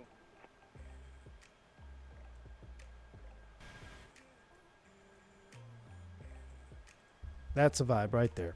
Winglet says, my favorite is the scimitar after the bottom half has been removed because someone hit a fuel truck. The swept top half without the curb feelers.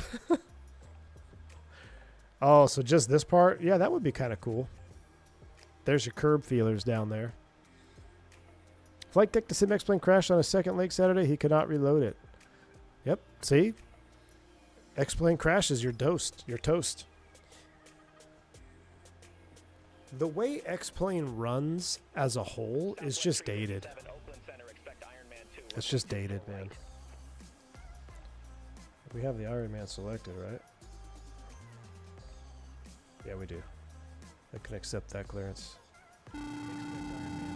No winglets and eyebrow windows for the wind. Hey, Lucas. I'm trying to remember your name there. Yeah, I agree with you, Lucas.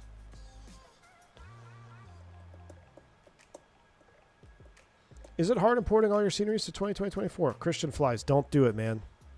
You're going to have, I think this is where a lot of people get in trouble with 24. They try to port everything over because we were all told that everything was going to be compatible day one. That's not the truth. 2020 sceneries will give you issues in 2024 if they're not properly updated. You'll get stutters on short final. You'll get stutters on the ground. Everything may look right, but if it's not properly optimized for 2024, you will have problems. And I think a lot of people get caught in that. Same with airplanes and add-ons. Like, that's why you see me fly around in so many default airplanes as of late, or excuse me, default airports. Because if there's not a dedicated scenery for 2024, I probably don't have it installed because I don't want the stutter. To me, I'd rather just land and have a nice smooth experience. And I know the Hotel Adobo was absolutely atrocious.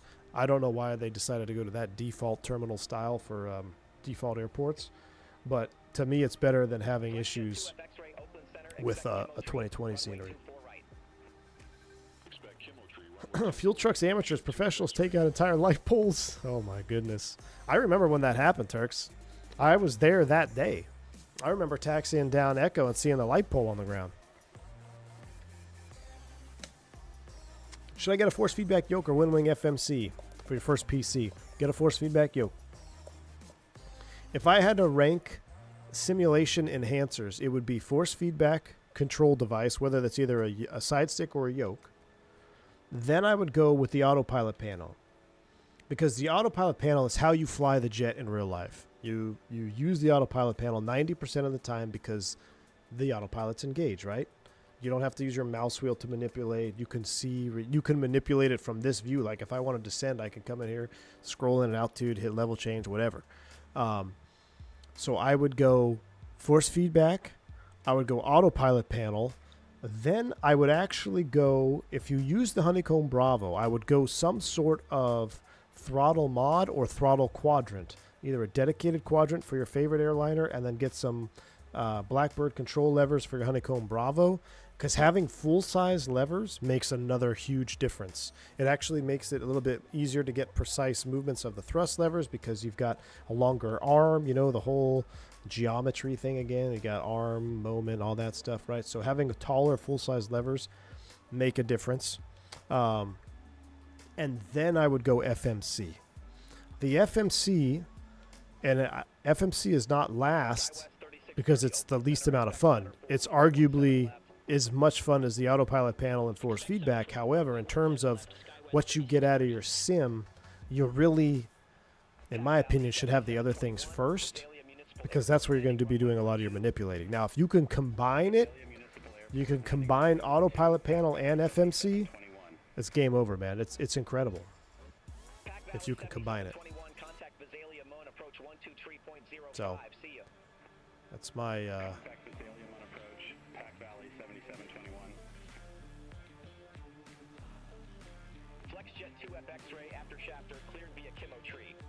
how we're doing on descent. Actually, we got to keep an eye on our prog page. Oh shoot, it's busy. We got to get to work.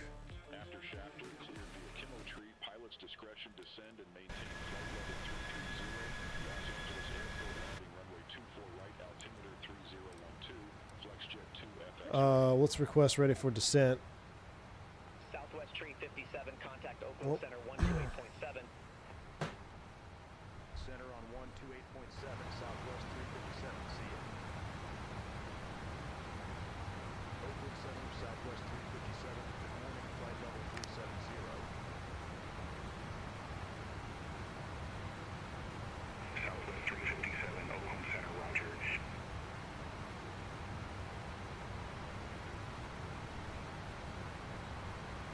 Southwest 357, contact Los Angeles Center 127.1.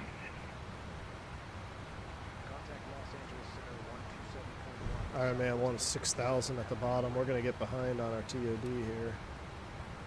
Let's do our init ref. Flaps 30, 145. We'll bring that down into here. 108.5 and 251.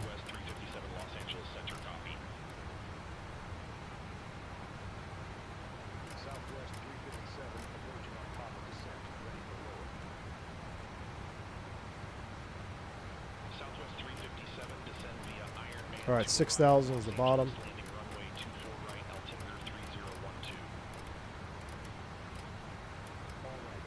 Right, 6,000 is set. ILS freak is 108.5.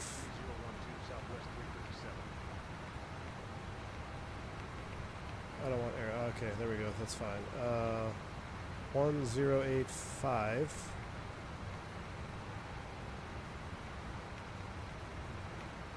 .108.5, 251 is set. We're going to be mode Alpha 3, runway elevation, because we are probably going to be on a Cat 3 approach here again for 24 right. ILS 24 right, Cat 2, Cat 3. This is our daddy right here. Cat 2, Cat 3, ILS, 600 RVR required.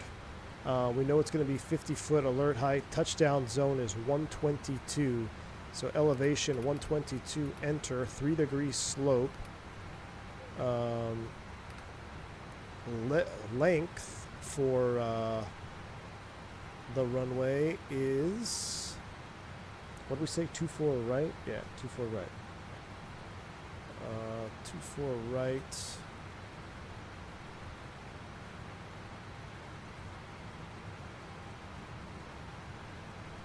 Oh, this is the equipment. We went over that on our first leg.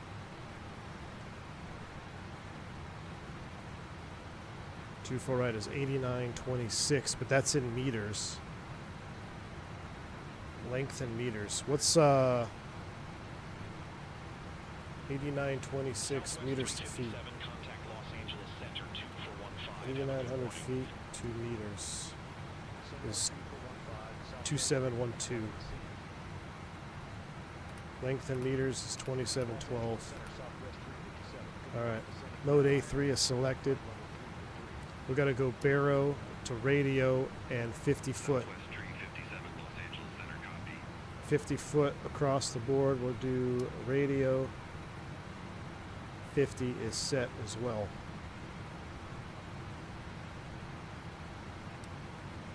All right, we're coming down 6,000. We're on the arrival. Let's run some landing data. Now, what is the actual weather for LA? 1/16th mile. So according to this, it's low vis. Will it actually be low vis according to our weather? I don't know. But let's prepare like it will be. So the low vis taxi routes, less than 1200 RVR for LAX off of runway 24 right approach. We want to make sure we make Zulu, Whiskey, or Yankee. So we'll keep that in mind for our auto brake selection. So let's run our landing data. Oops. We're going to run import from flight plan and actually got to update this. LAX, Los Angeles, runway 24 right. Import from aircraft, import weather, calculate. Wait, what's going on here? Oh, landing en route. Jeez. My goodness. 24 right, import aircraft deals. There we go, there we go, there we go. Auto brakes 3 gives us 5,400 feet. If we do auto brakes 2, 7632, so I don't like that. I like auto brakes 3. We can make that turn off easier. 5,800 feet required. 8927 is set. VREF of 149. So we'll select auto brake 3. Our HUD will verify is set. Mode A3 is on there. FO side we got Alpha 3 locked and loaded. Terrain up on both sides. Oh, nope, that's the, oh, I got the VSD up on the FO side. Let's go terrain on your side. Zoom you down. Could look at the VSD for this, kind of fun. All right. Down we go. Meters will be on the 10-9. You have no reverser credit. We never use reverser credit. All landings are based on reversers and operative. Why would I look at the meters? Oh yeah, 2721. First time I ever had to look at meters. All right. So we're set. Should I get a second FMS or autopilot panel? You should get an autopilot panel, aviation dude. 100% you should get an autopilot panel. No questions, man. No questions about that. Steep descent after mucked. We'll verify these fixes. They all check out. Circus 10-9. Those all look good. 251 missed approach out to rafts and hold that are above 2,000. That all looks good. Bright slope is on 108.5, 251. Triple checked. We're below max weight. So we are looking good. A little bit of a tailwind pushing us here. Let's get some speed brake here. DeAndre, take it easy, man. We'll see you on the next one. All right. We are ready. Little speed brake. Going to LAX. See, I don't know what it'll look like down there. I'm hoping we've got the historical weather on, but it's also later in the day, so. Has anyone found out what a cup of coffee is going to cost? Well, it depends. Is it Starbucks? Listen, so Starbucks by me, I can get a peppermint mocha for $4.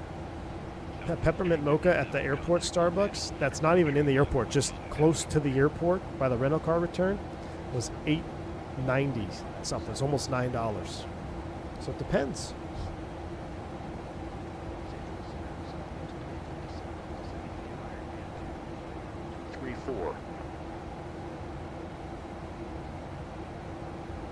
Southwest 357 Los Angeles Center.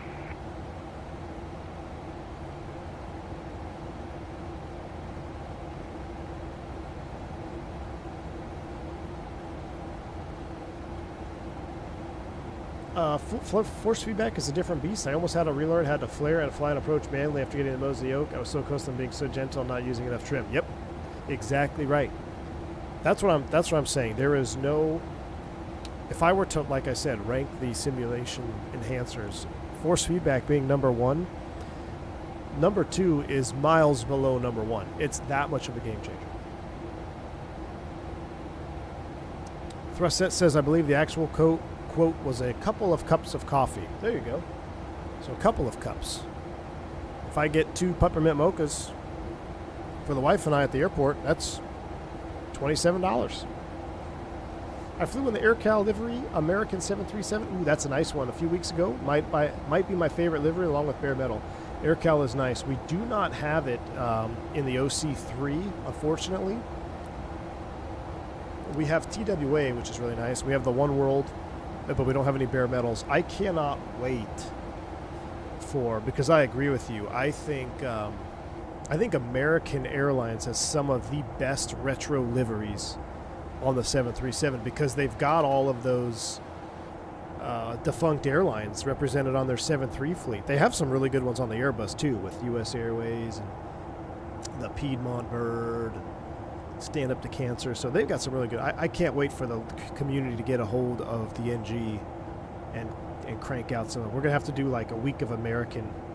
We might even have to relaunch. I haven't done this in years, but we were part of VAAL, Virtual American Airlines. It might be fun to fire that up again with the NGs. We could do NG, we could do MD80, because we did V-Spirit, we did VAAL, we did a few VUAL, V Piedmont, we've done a few of those, but I don't even know how that works in 2024. I don't know if Pegasus works still or what. The flagship on the 777, I like it. I actually saw it in person driving a DFW the other day. I saw that in person. It looks good, but it should have been bare metal, man. It should have been bare metal. That's all I'll say. It would have been so much better bare metal. I forgot to turn the seatbelt sign off. Turn it back on. All right, let's do a descent checklist, please. Altimeters 3012. Approach preparation complete. Pressurization check. Terrain display selected. Lights are set. Descent checklist complete. Yeah, Zach Dill. VAAL Ops has been it's been over a year, dude. Over a year. Marty, thank you for the €10 super chat. My friend says, V1, I need to correct myself. If you remember my last super chat, the ITT of PC-12 that I fly does indeed drop after spiking. Watched it, a hot engine start, 750C, 680, and then rising again. Marty, you're dead to me. Thank you for the €10 super chat. Appreciate you, man.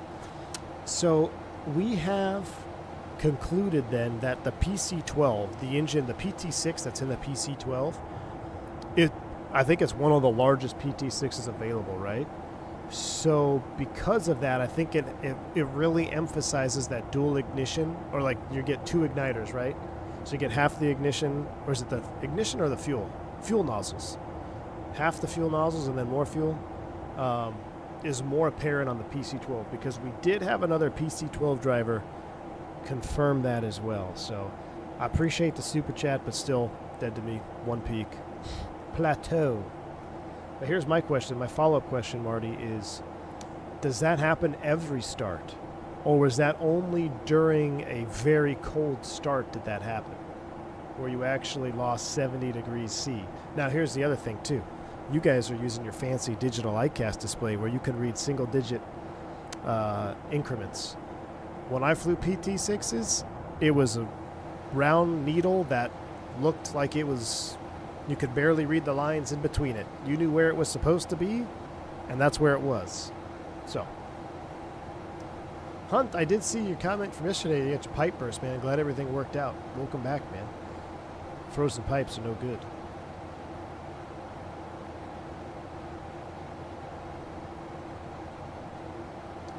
Aaron, I'm right there with you, man. He says, I love how people are really scrutinizing the couple cups of coffee price thing. It's clearly not going to be a big upgrade price, but it pays for development, which is completely reasonable.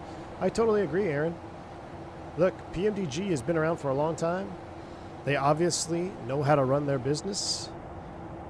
It's obviously been successful. And you don't get to be an unsuccessful business owner with a Falcon jet.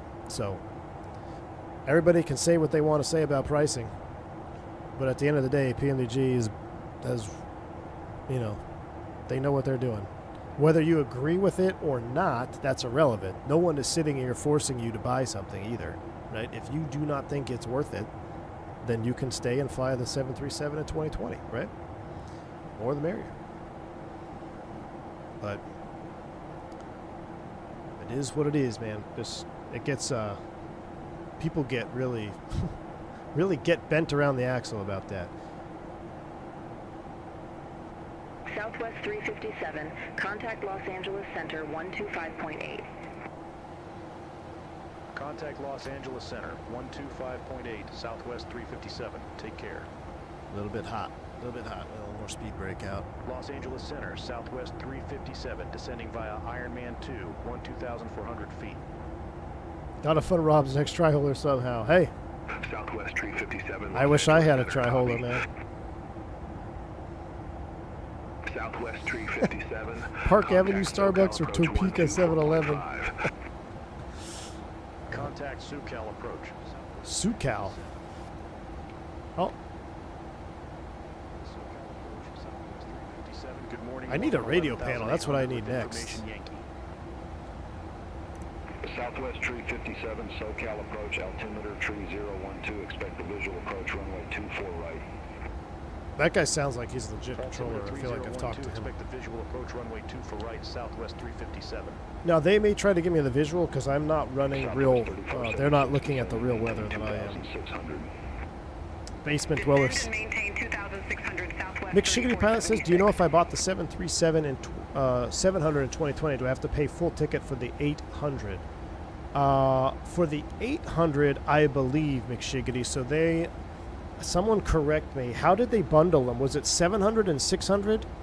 And then 800 and 900 were standalone?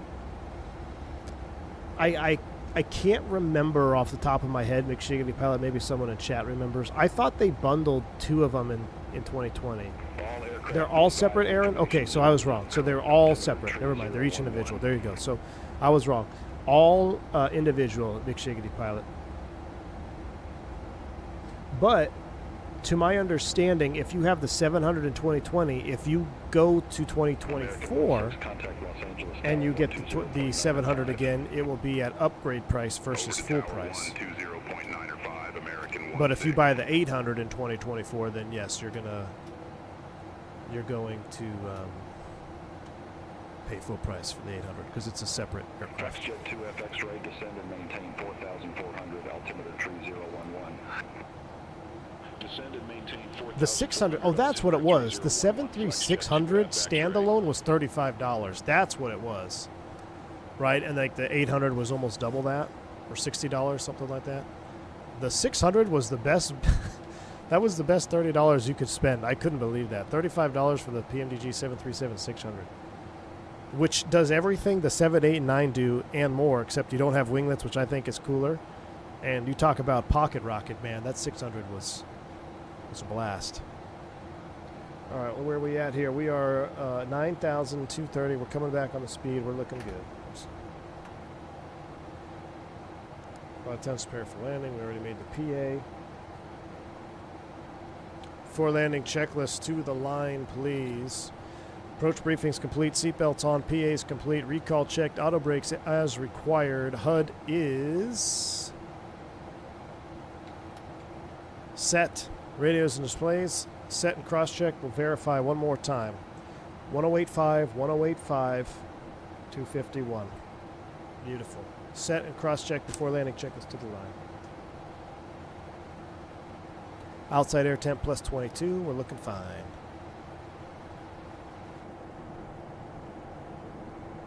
Oh, yeah, the 737-800 was 73.8. That's right. Yeah, 73... $73.80.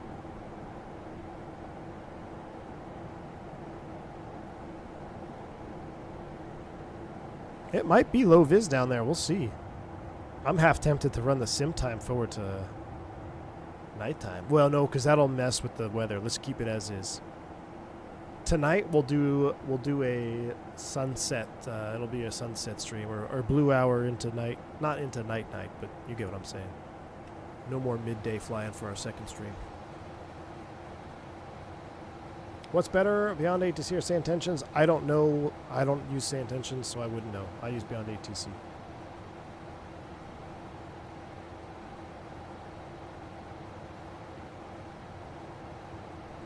To Qatari, I agree, man.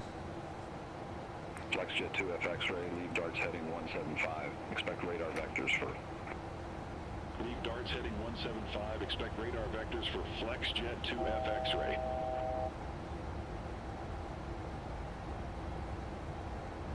$1,000 ago. Is GSX worth it? That's a load. I mean, I think if you want ground ops, I think it's fine. I had it for years. Key6, member of the chat, he bought it for the channel like 4 separate times to get me back on it. We all want different things out of our sim, right? We all want different things out of our sim. For me, having trucks and stuff, boarding passengers and stuff, I did not think it was super necessary.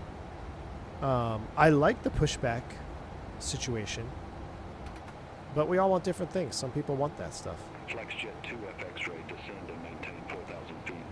I'll tell you what, getting rid of it and not using it over the last, I don't know, but it's been almost 8 months or so. We haven't used GSX. It's been great.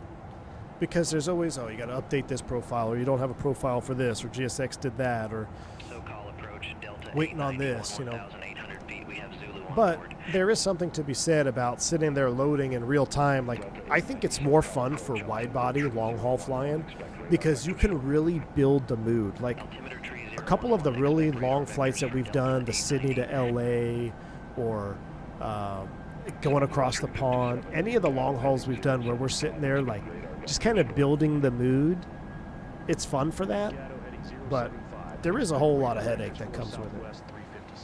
Depart Gatto heading 075. That's right now. So 075 heading select. Let's clean up the box. It's going to be Skull. Skull, bring it to the top. Inbound 251. Execute. Box is cleaned. We're in heading select at 6,000. Alright, let's listen up. A gate turnaround, yes. Agreed. Alright, 4,000 feet. And I guess we'll flight level change it. 210, 4,000, down we go. Heading 295. Expect radar vectors for Juliet Alpha 891 Alpha Heavy. Juliet Alpha 891 Alpha Heavy, turn left, heading 310, vectors for the approach. Turn left, heading 310. Turk. Juliet Alpha Turk Herein. Alpha Heavy. I didn't know you were flying today, Turk, in the U.S. Sounds like Turk on the radio. Hey, Jay, what's up? Thanks for the... Is that Skull like Vikings? You them boy? Yeah, I'm still them boys, man. I just can't wait for this football season to be over, AJ. This was a terrible football season. Texas gets snubbed from the playoffs. The Jets were atrocious. We knew that going into it. The Cowboys can't get it together because Dak sucks. I can't wait. This football season needs to end, man. I mean, I guess I'm a huge Texas A&M fan. I was going to fish a tournament on Saturday. I'm debating between fishing a tournament on Saturday or watching Texas A&M. I might convert to be a huge Aggies fan this week. Did I watch the game last night? I did, but I started studying my 737 material at about halftime. Over to Tower 133.9 or FlexJet 2 FX ray. College baseball, bomb tech. I think you've had too many concussions, man. College baseball. Goodness. Too much playing with the boombala boombala.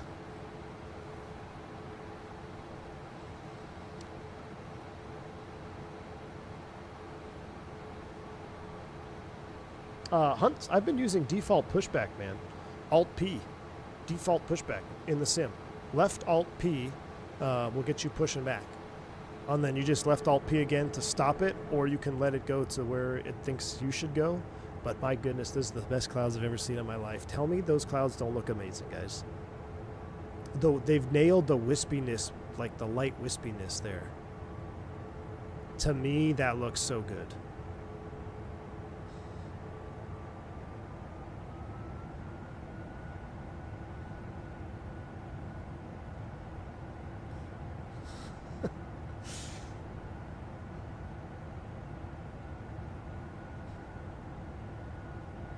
Hunt, I don't turn. I just hit Alt-P. Alt-P. I just let it turn me wherever it wants me to go. I think Azobo had to do some cloud working. I mean, or maybe it's just the perfect combination of weather that we got set today. 5542, leave Santa Monica heading 085. Expect radar vectors for ILS runway 25 left.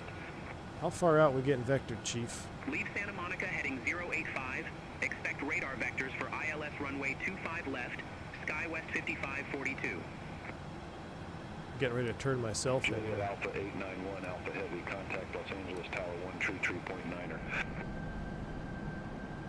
Contact Tower 133.9er. Aviation dude, yeah. They GSX has been working fine for a lot of people, and I think it's stabled out. I think when I was really using it going into 2024, there was a lot of growing pains, right? Got to update this up. I think it's really stabled out, but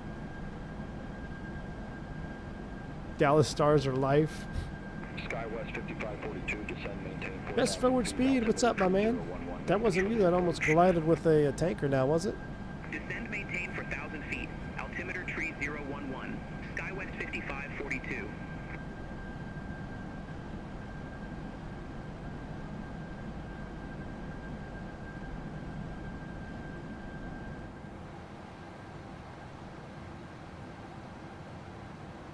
I mean, I'm going to make my own turn in here pretty soon.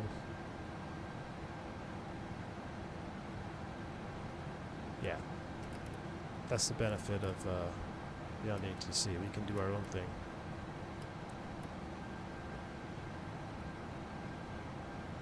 We'll vector ourselves in here because we're getting I don't know how far out we are. 30 miles out.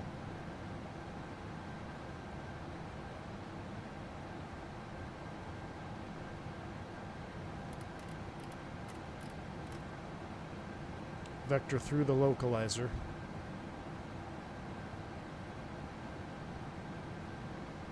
Actually, let's take it.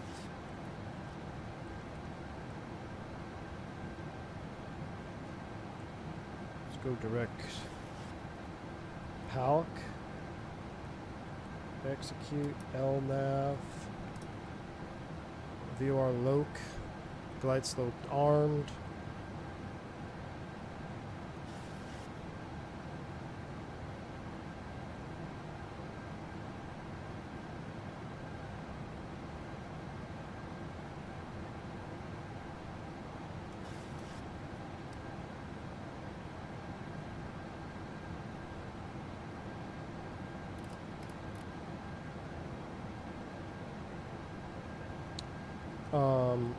We never adjusted our approach course.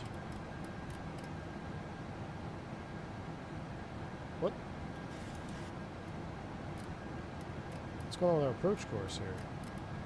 We never set 251? Did we not set 251?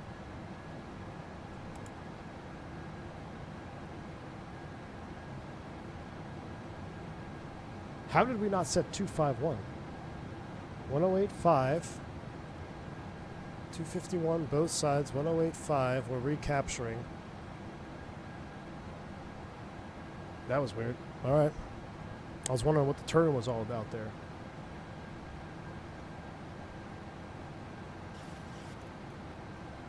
Would you practice any emergency landings or for engine failures, emergency descent for practice? Yeah, once I get to that point, we'll probably do a few. Blame the FO, I know it. It's your fault. I can't believe one of the most important things. All right, so on this approach, we're going to disconnect at 50 feet and try to land without smashing.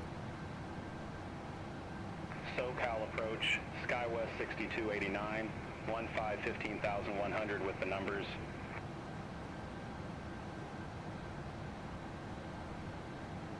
Los Angeles Tower, Southwest 357.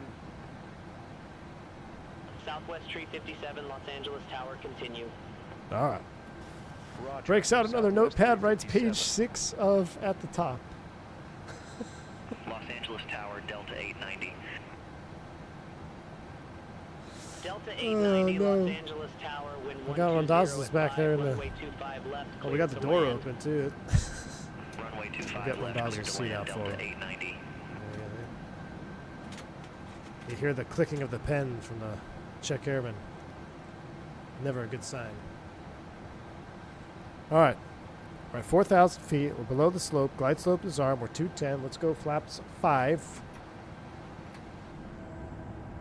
Big Sierra, my man, thank you for the 5 gifted subs. Appreciate you. If you pick up a membership from Big Sierra, shout him out. Say thank you, man. Thanks for all the support. It's a name I remember. V1's about to be deadheading a lot more than on that seat. I know. Flaps 5. Come back to 180.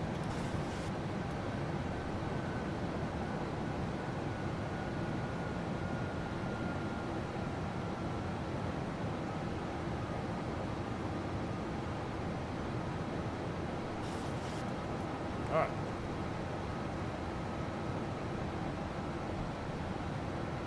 We're too far out for Command B? No. Both autopilots are engaged. Let's go ahead and run it. Below the line. Speed brakes. Armed. Green. Nope, we can't do it. What are we doing? Don't do that. Disregard.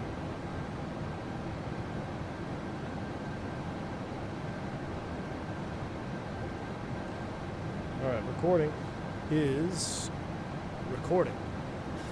Glide slope. Gear down. Flaps 15. Coming back to 150. Actually, it's going to be 149.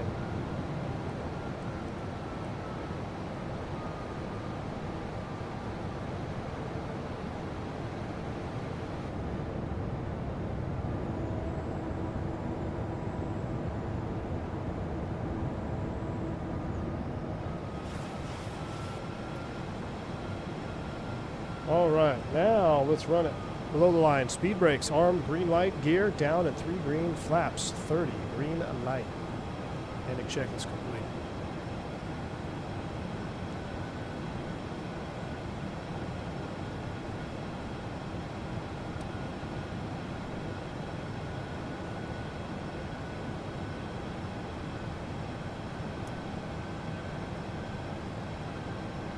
Alaska 1442, hold position for traffic. I'll call you back. Hold position, Alaska 1442.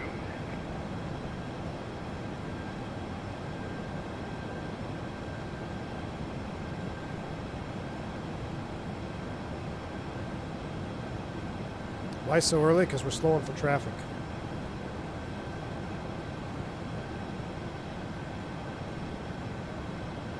Delta 890, exit right at Hotel 4. Exit right at Hotel 4 at Delta 890. Southwest 357, wind check.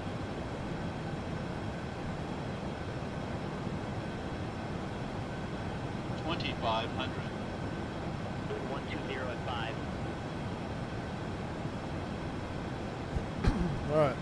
Green light, Alpha 3 on the FO sign. All right, so 50 feet, disconnect. Now, this is the cool part. I get to do this in the sim. In the real sim. You're looking forward to that. But, yeah, we're going to disconnect at 50 feet and land without smashing. So that'll be fun.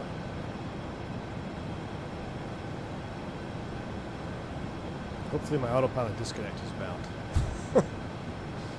Do you disconnect the throttle too? Shoot, I don't know. Captain problems. That's the captain.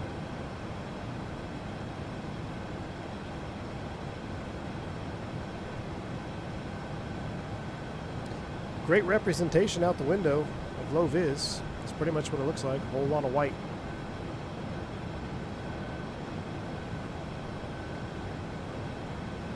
Place your bets on the number of bins popped. Southwest tree 57, wind 120 at 5, runway 24 right, clear to land. Runway 24 right, clear to land, southwest 357. Not flashing yellow. I don't know why. Flare is armed. Hey, command. Chat. I love this. I love the 7-3. This is so sick. SkyWest 5542, Los Angeles Tower, wind 120 at 5, runway 25 left, clear Ground to land. altitude set. We'll leave at 4,000. Runway 25 left, clear to land. SkyWest 5542. Who's landing? Oh, 25 left. I mean, it's doing 1,000. an awesome job. I mean, it's locked in. Look at that. Right on ref speed. V1's a big 7-3 guy. Even though you'll be in the right seat, you'll always be my captain. Thank you, Captain Simp. Appreciate you, man.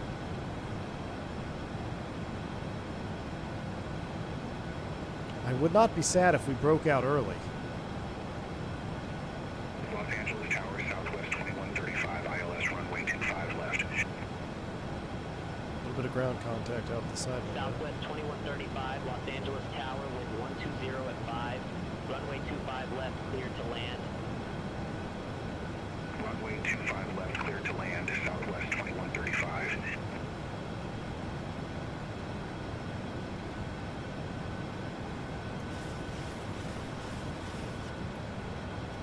Making me nervous, Trim. Oh, there's our runway overlay. That is so cool. That is so cool. Look, it's right on the money, too. Approaching minimums. Not going to disconnect till 50. 100. Landing. Minimums. 30. Ah! 10.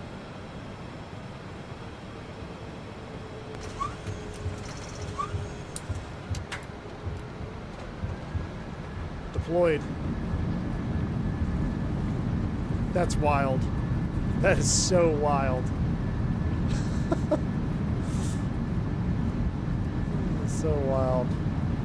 Were we supposed to take that exit? I don't remember. We're going to the next one. Manual brakes. Southwest tree 57, exit left at Yankee. Exit left at Yankee, southwest 357.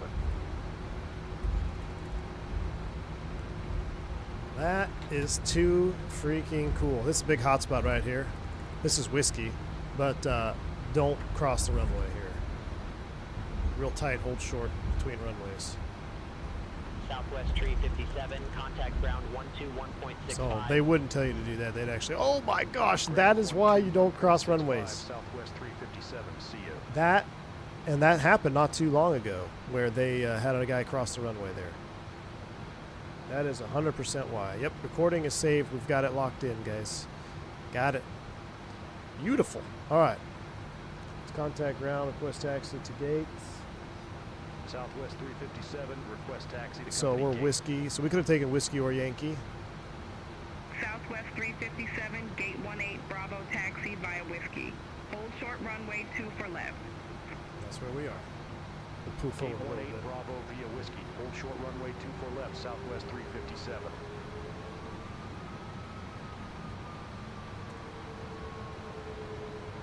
Southwest That sounds great. 357, waiting to cross 24 left. Southwest 357, hold short of 24 left. I'll call you back. All right. Normally put the brake on, turn the lights off. But since we got the brake set, let's listen to the flap retract. Let's see if we can't see another airplane take off here. I think I see one coming through the fog. Maybe?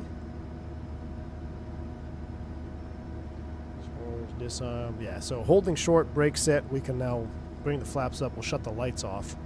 That way we don't freak out anybody on the departure.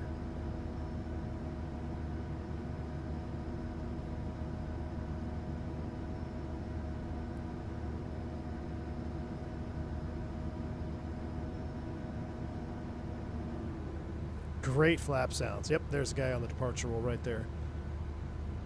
Valetis, yep. Valeris A320. All right, FO after landing flow. Trim 5 units.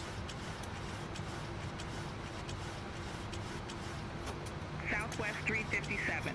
Cross Flaps runway up. 24 left at Whiskey. Off. Continue taxi via Whiskey Delta November Echo, Echo 12 Lima, Delta 10. I'm sorry, what? Cross runway 24 left at Whiskey. Continue taxi via Whiskey Delta November Echo Echo 12 Lima Delta 10 Southwest 357. Echo Echo 12 Lima. That's kind of a weird thing, Lima, and then they want us to go all the way down. No, we're gonna go our own way, but appreciate you. Beyond ATC.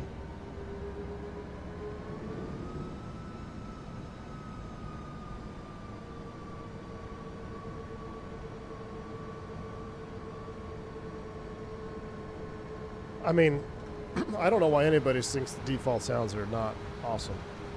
Because they are. I forgot part of my flow, dang it. Forgot the flight directors, auto throttles off. I'm going to zero this out to 100 so you don't actually want to do that. We'll spin this out to 0. Alright, there we go. After crash checklist, we'll run that here in a minute. We're just going to go the way they would actually taxi you, real world.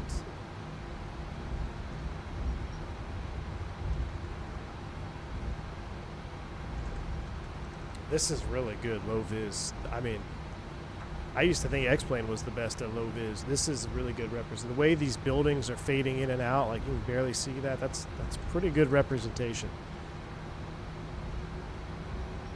One of the last times I was in LA, we landed we're doing RVR again, right? So it was, touchdown was like 1,200, rollout was it was like 1,200, 600, and 300 rollout.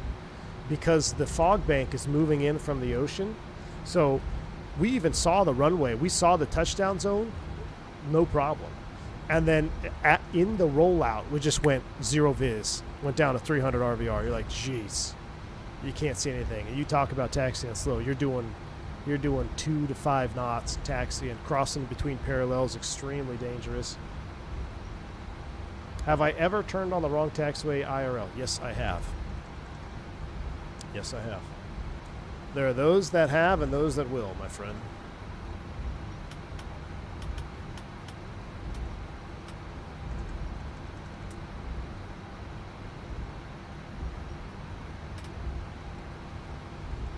But see, I know that that's an auto FPS. If I had auto FPS, I would not get that hiccup between view changes because I'm running 260 or 275, somewhere between 250 275 LOD fixed at an INI scenery. That's how I know you're out. That's a good way to tell if your LOD is pretty much maxed for your current rig. Change views around, and if it's not a butter in the view change, that means you're pretty much at the limit. But you can tell once you get your camera stationary, it's smooth as butter. So if you want to max out your performance, it's a good way to tell.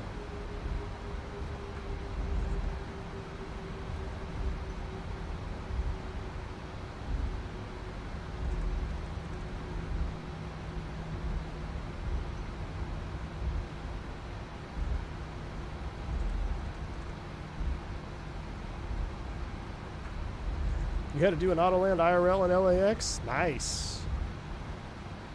That was my last IRL Autoland too, was LAX.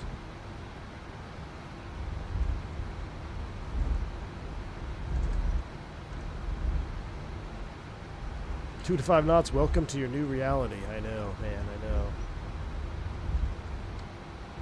Yeah, pilot guy, I wish we could turn the airport lights on in the daytime. Well, we're such simmers, man. We always find something to complain about. For years, we complained about FSX having lights on in the daytime, and now we want lights on. What needs to happen is Microsoft needs to have a way to turn airport lighting on when it comes to visibility. Because real world, the lighting would be on because of the visibility. We're not going to do a full shutdown or anything like that because we got 2 replays to watch. We're just going to park it here at this gate. I know it's not a southwest gate, but let's just park it here and get into the replays. I think it's a wide body gate here, 34 Alpha maybe.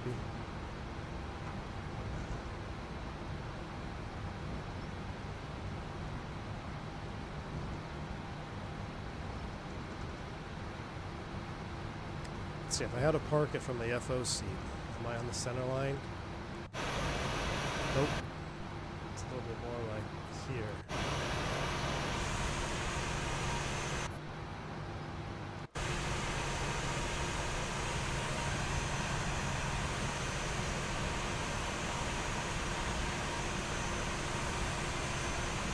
I don't know. Oh, 7.3 right there. Erp. All right. Let's disconnect from Beyond. And we're going to watch this replay first, since we just did it, and then we'll rewind the Autoland. We'll watch that one second. So this was our replay. Oh, let me do what was our landing rate?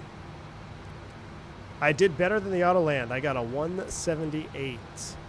178. All right, so let's see what it looked like. Replay is coming on. Let's go ahead and get the flaps coming out. Gears coming down.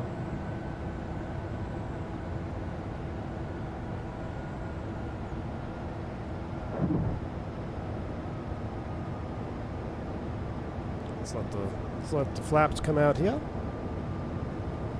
Yeah, I really want to see the Autoland one. That's what we're going to do in a second. Make you hang on a little bit longer. Guys, don't remember, if you liked this stream, if you liked seeing some Autoland and low-vis ops, hit the like button. And actually, if you want some more low-visibility discussions and get a little bit more in-depth into specific approaches and what is required versus what's not required, and seeing the 42 different things we have to check from a flight crew perspective to see if we can actually shoot that approach, hit the like button, then we can do more of it. All right, flaps 30. Gear is down. 2,500. 1,000. Oh, that's great. All right, 1,000 feet inbound, passenger view, looking out the south side.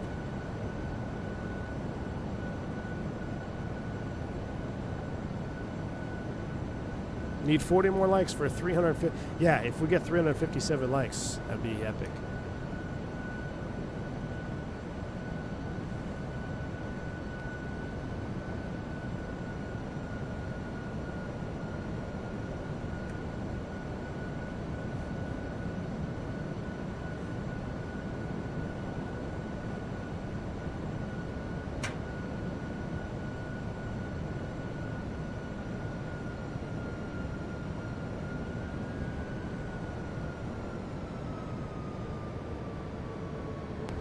Oh, yes, please. 7.3 flaps look awesome. That looked awesome.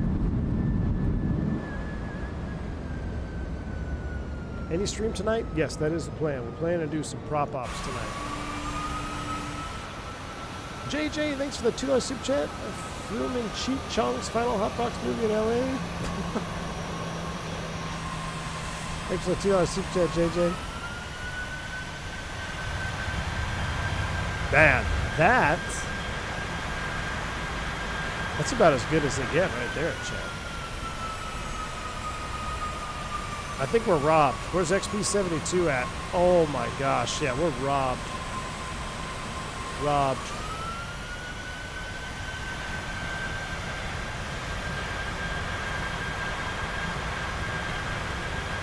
Let's go back to, could we even see it from in and out? Where's in and out at? So let's do this. We're gonna try to set it up in and out. We're gonna reset you.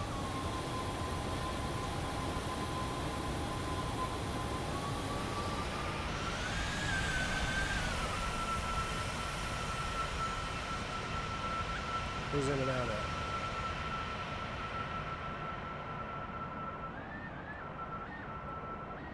goes in and out at? I thought it was part of the scenery. Oh, there it is, there it is, there it is. We found it, we found it. This is going to be very tricky.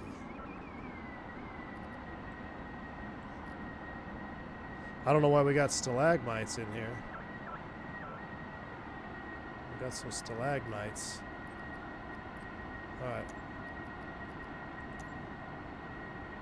Got an idea.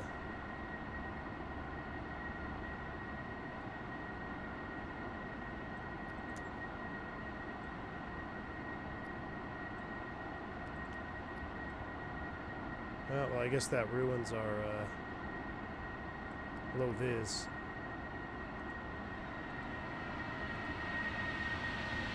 I don't know what's going on with all the that situation.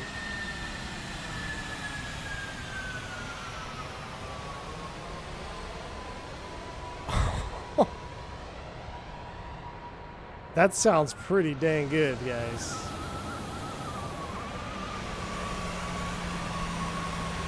Kiss. All right, it's time. It's time for the full Autoland.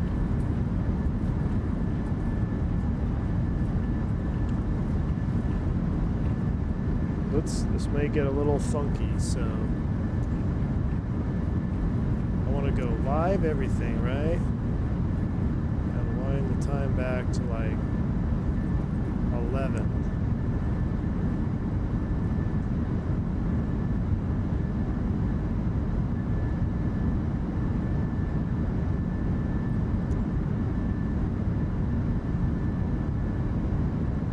All right, Godspeed. We're going all the way back to Sacramento.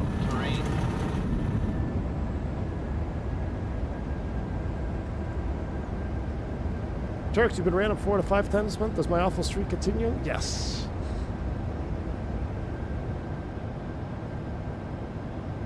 Would you fly the approach of the Dallas 1-3 left? Ooh, that'd be a good one. All right, so here was us turning 180.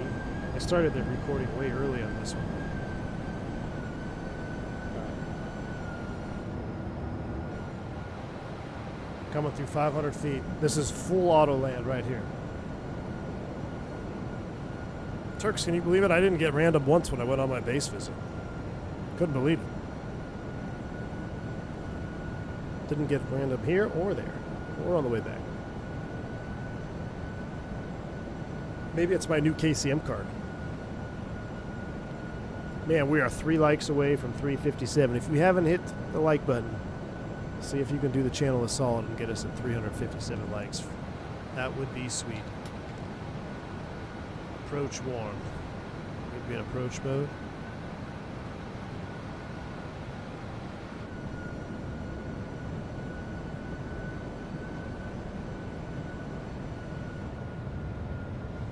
I know, that's why I thought I was going to get it at least twice, but I didn't. Couldn't believe it.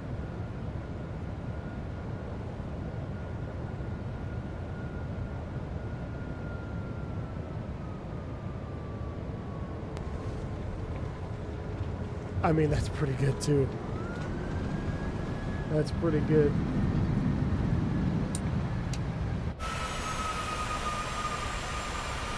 So this is a full Autoland PMDG 7.3.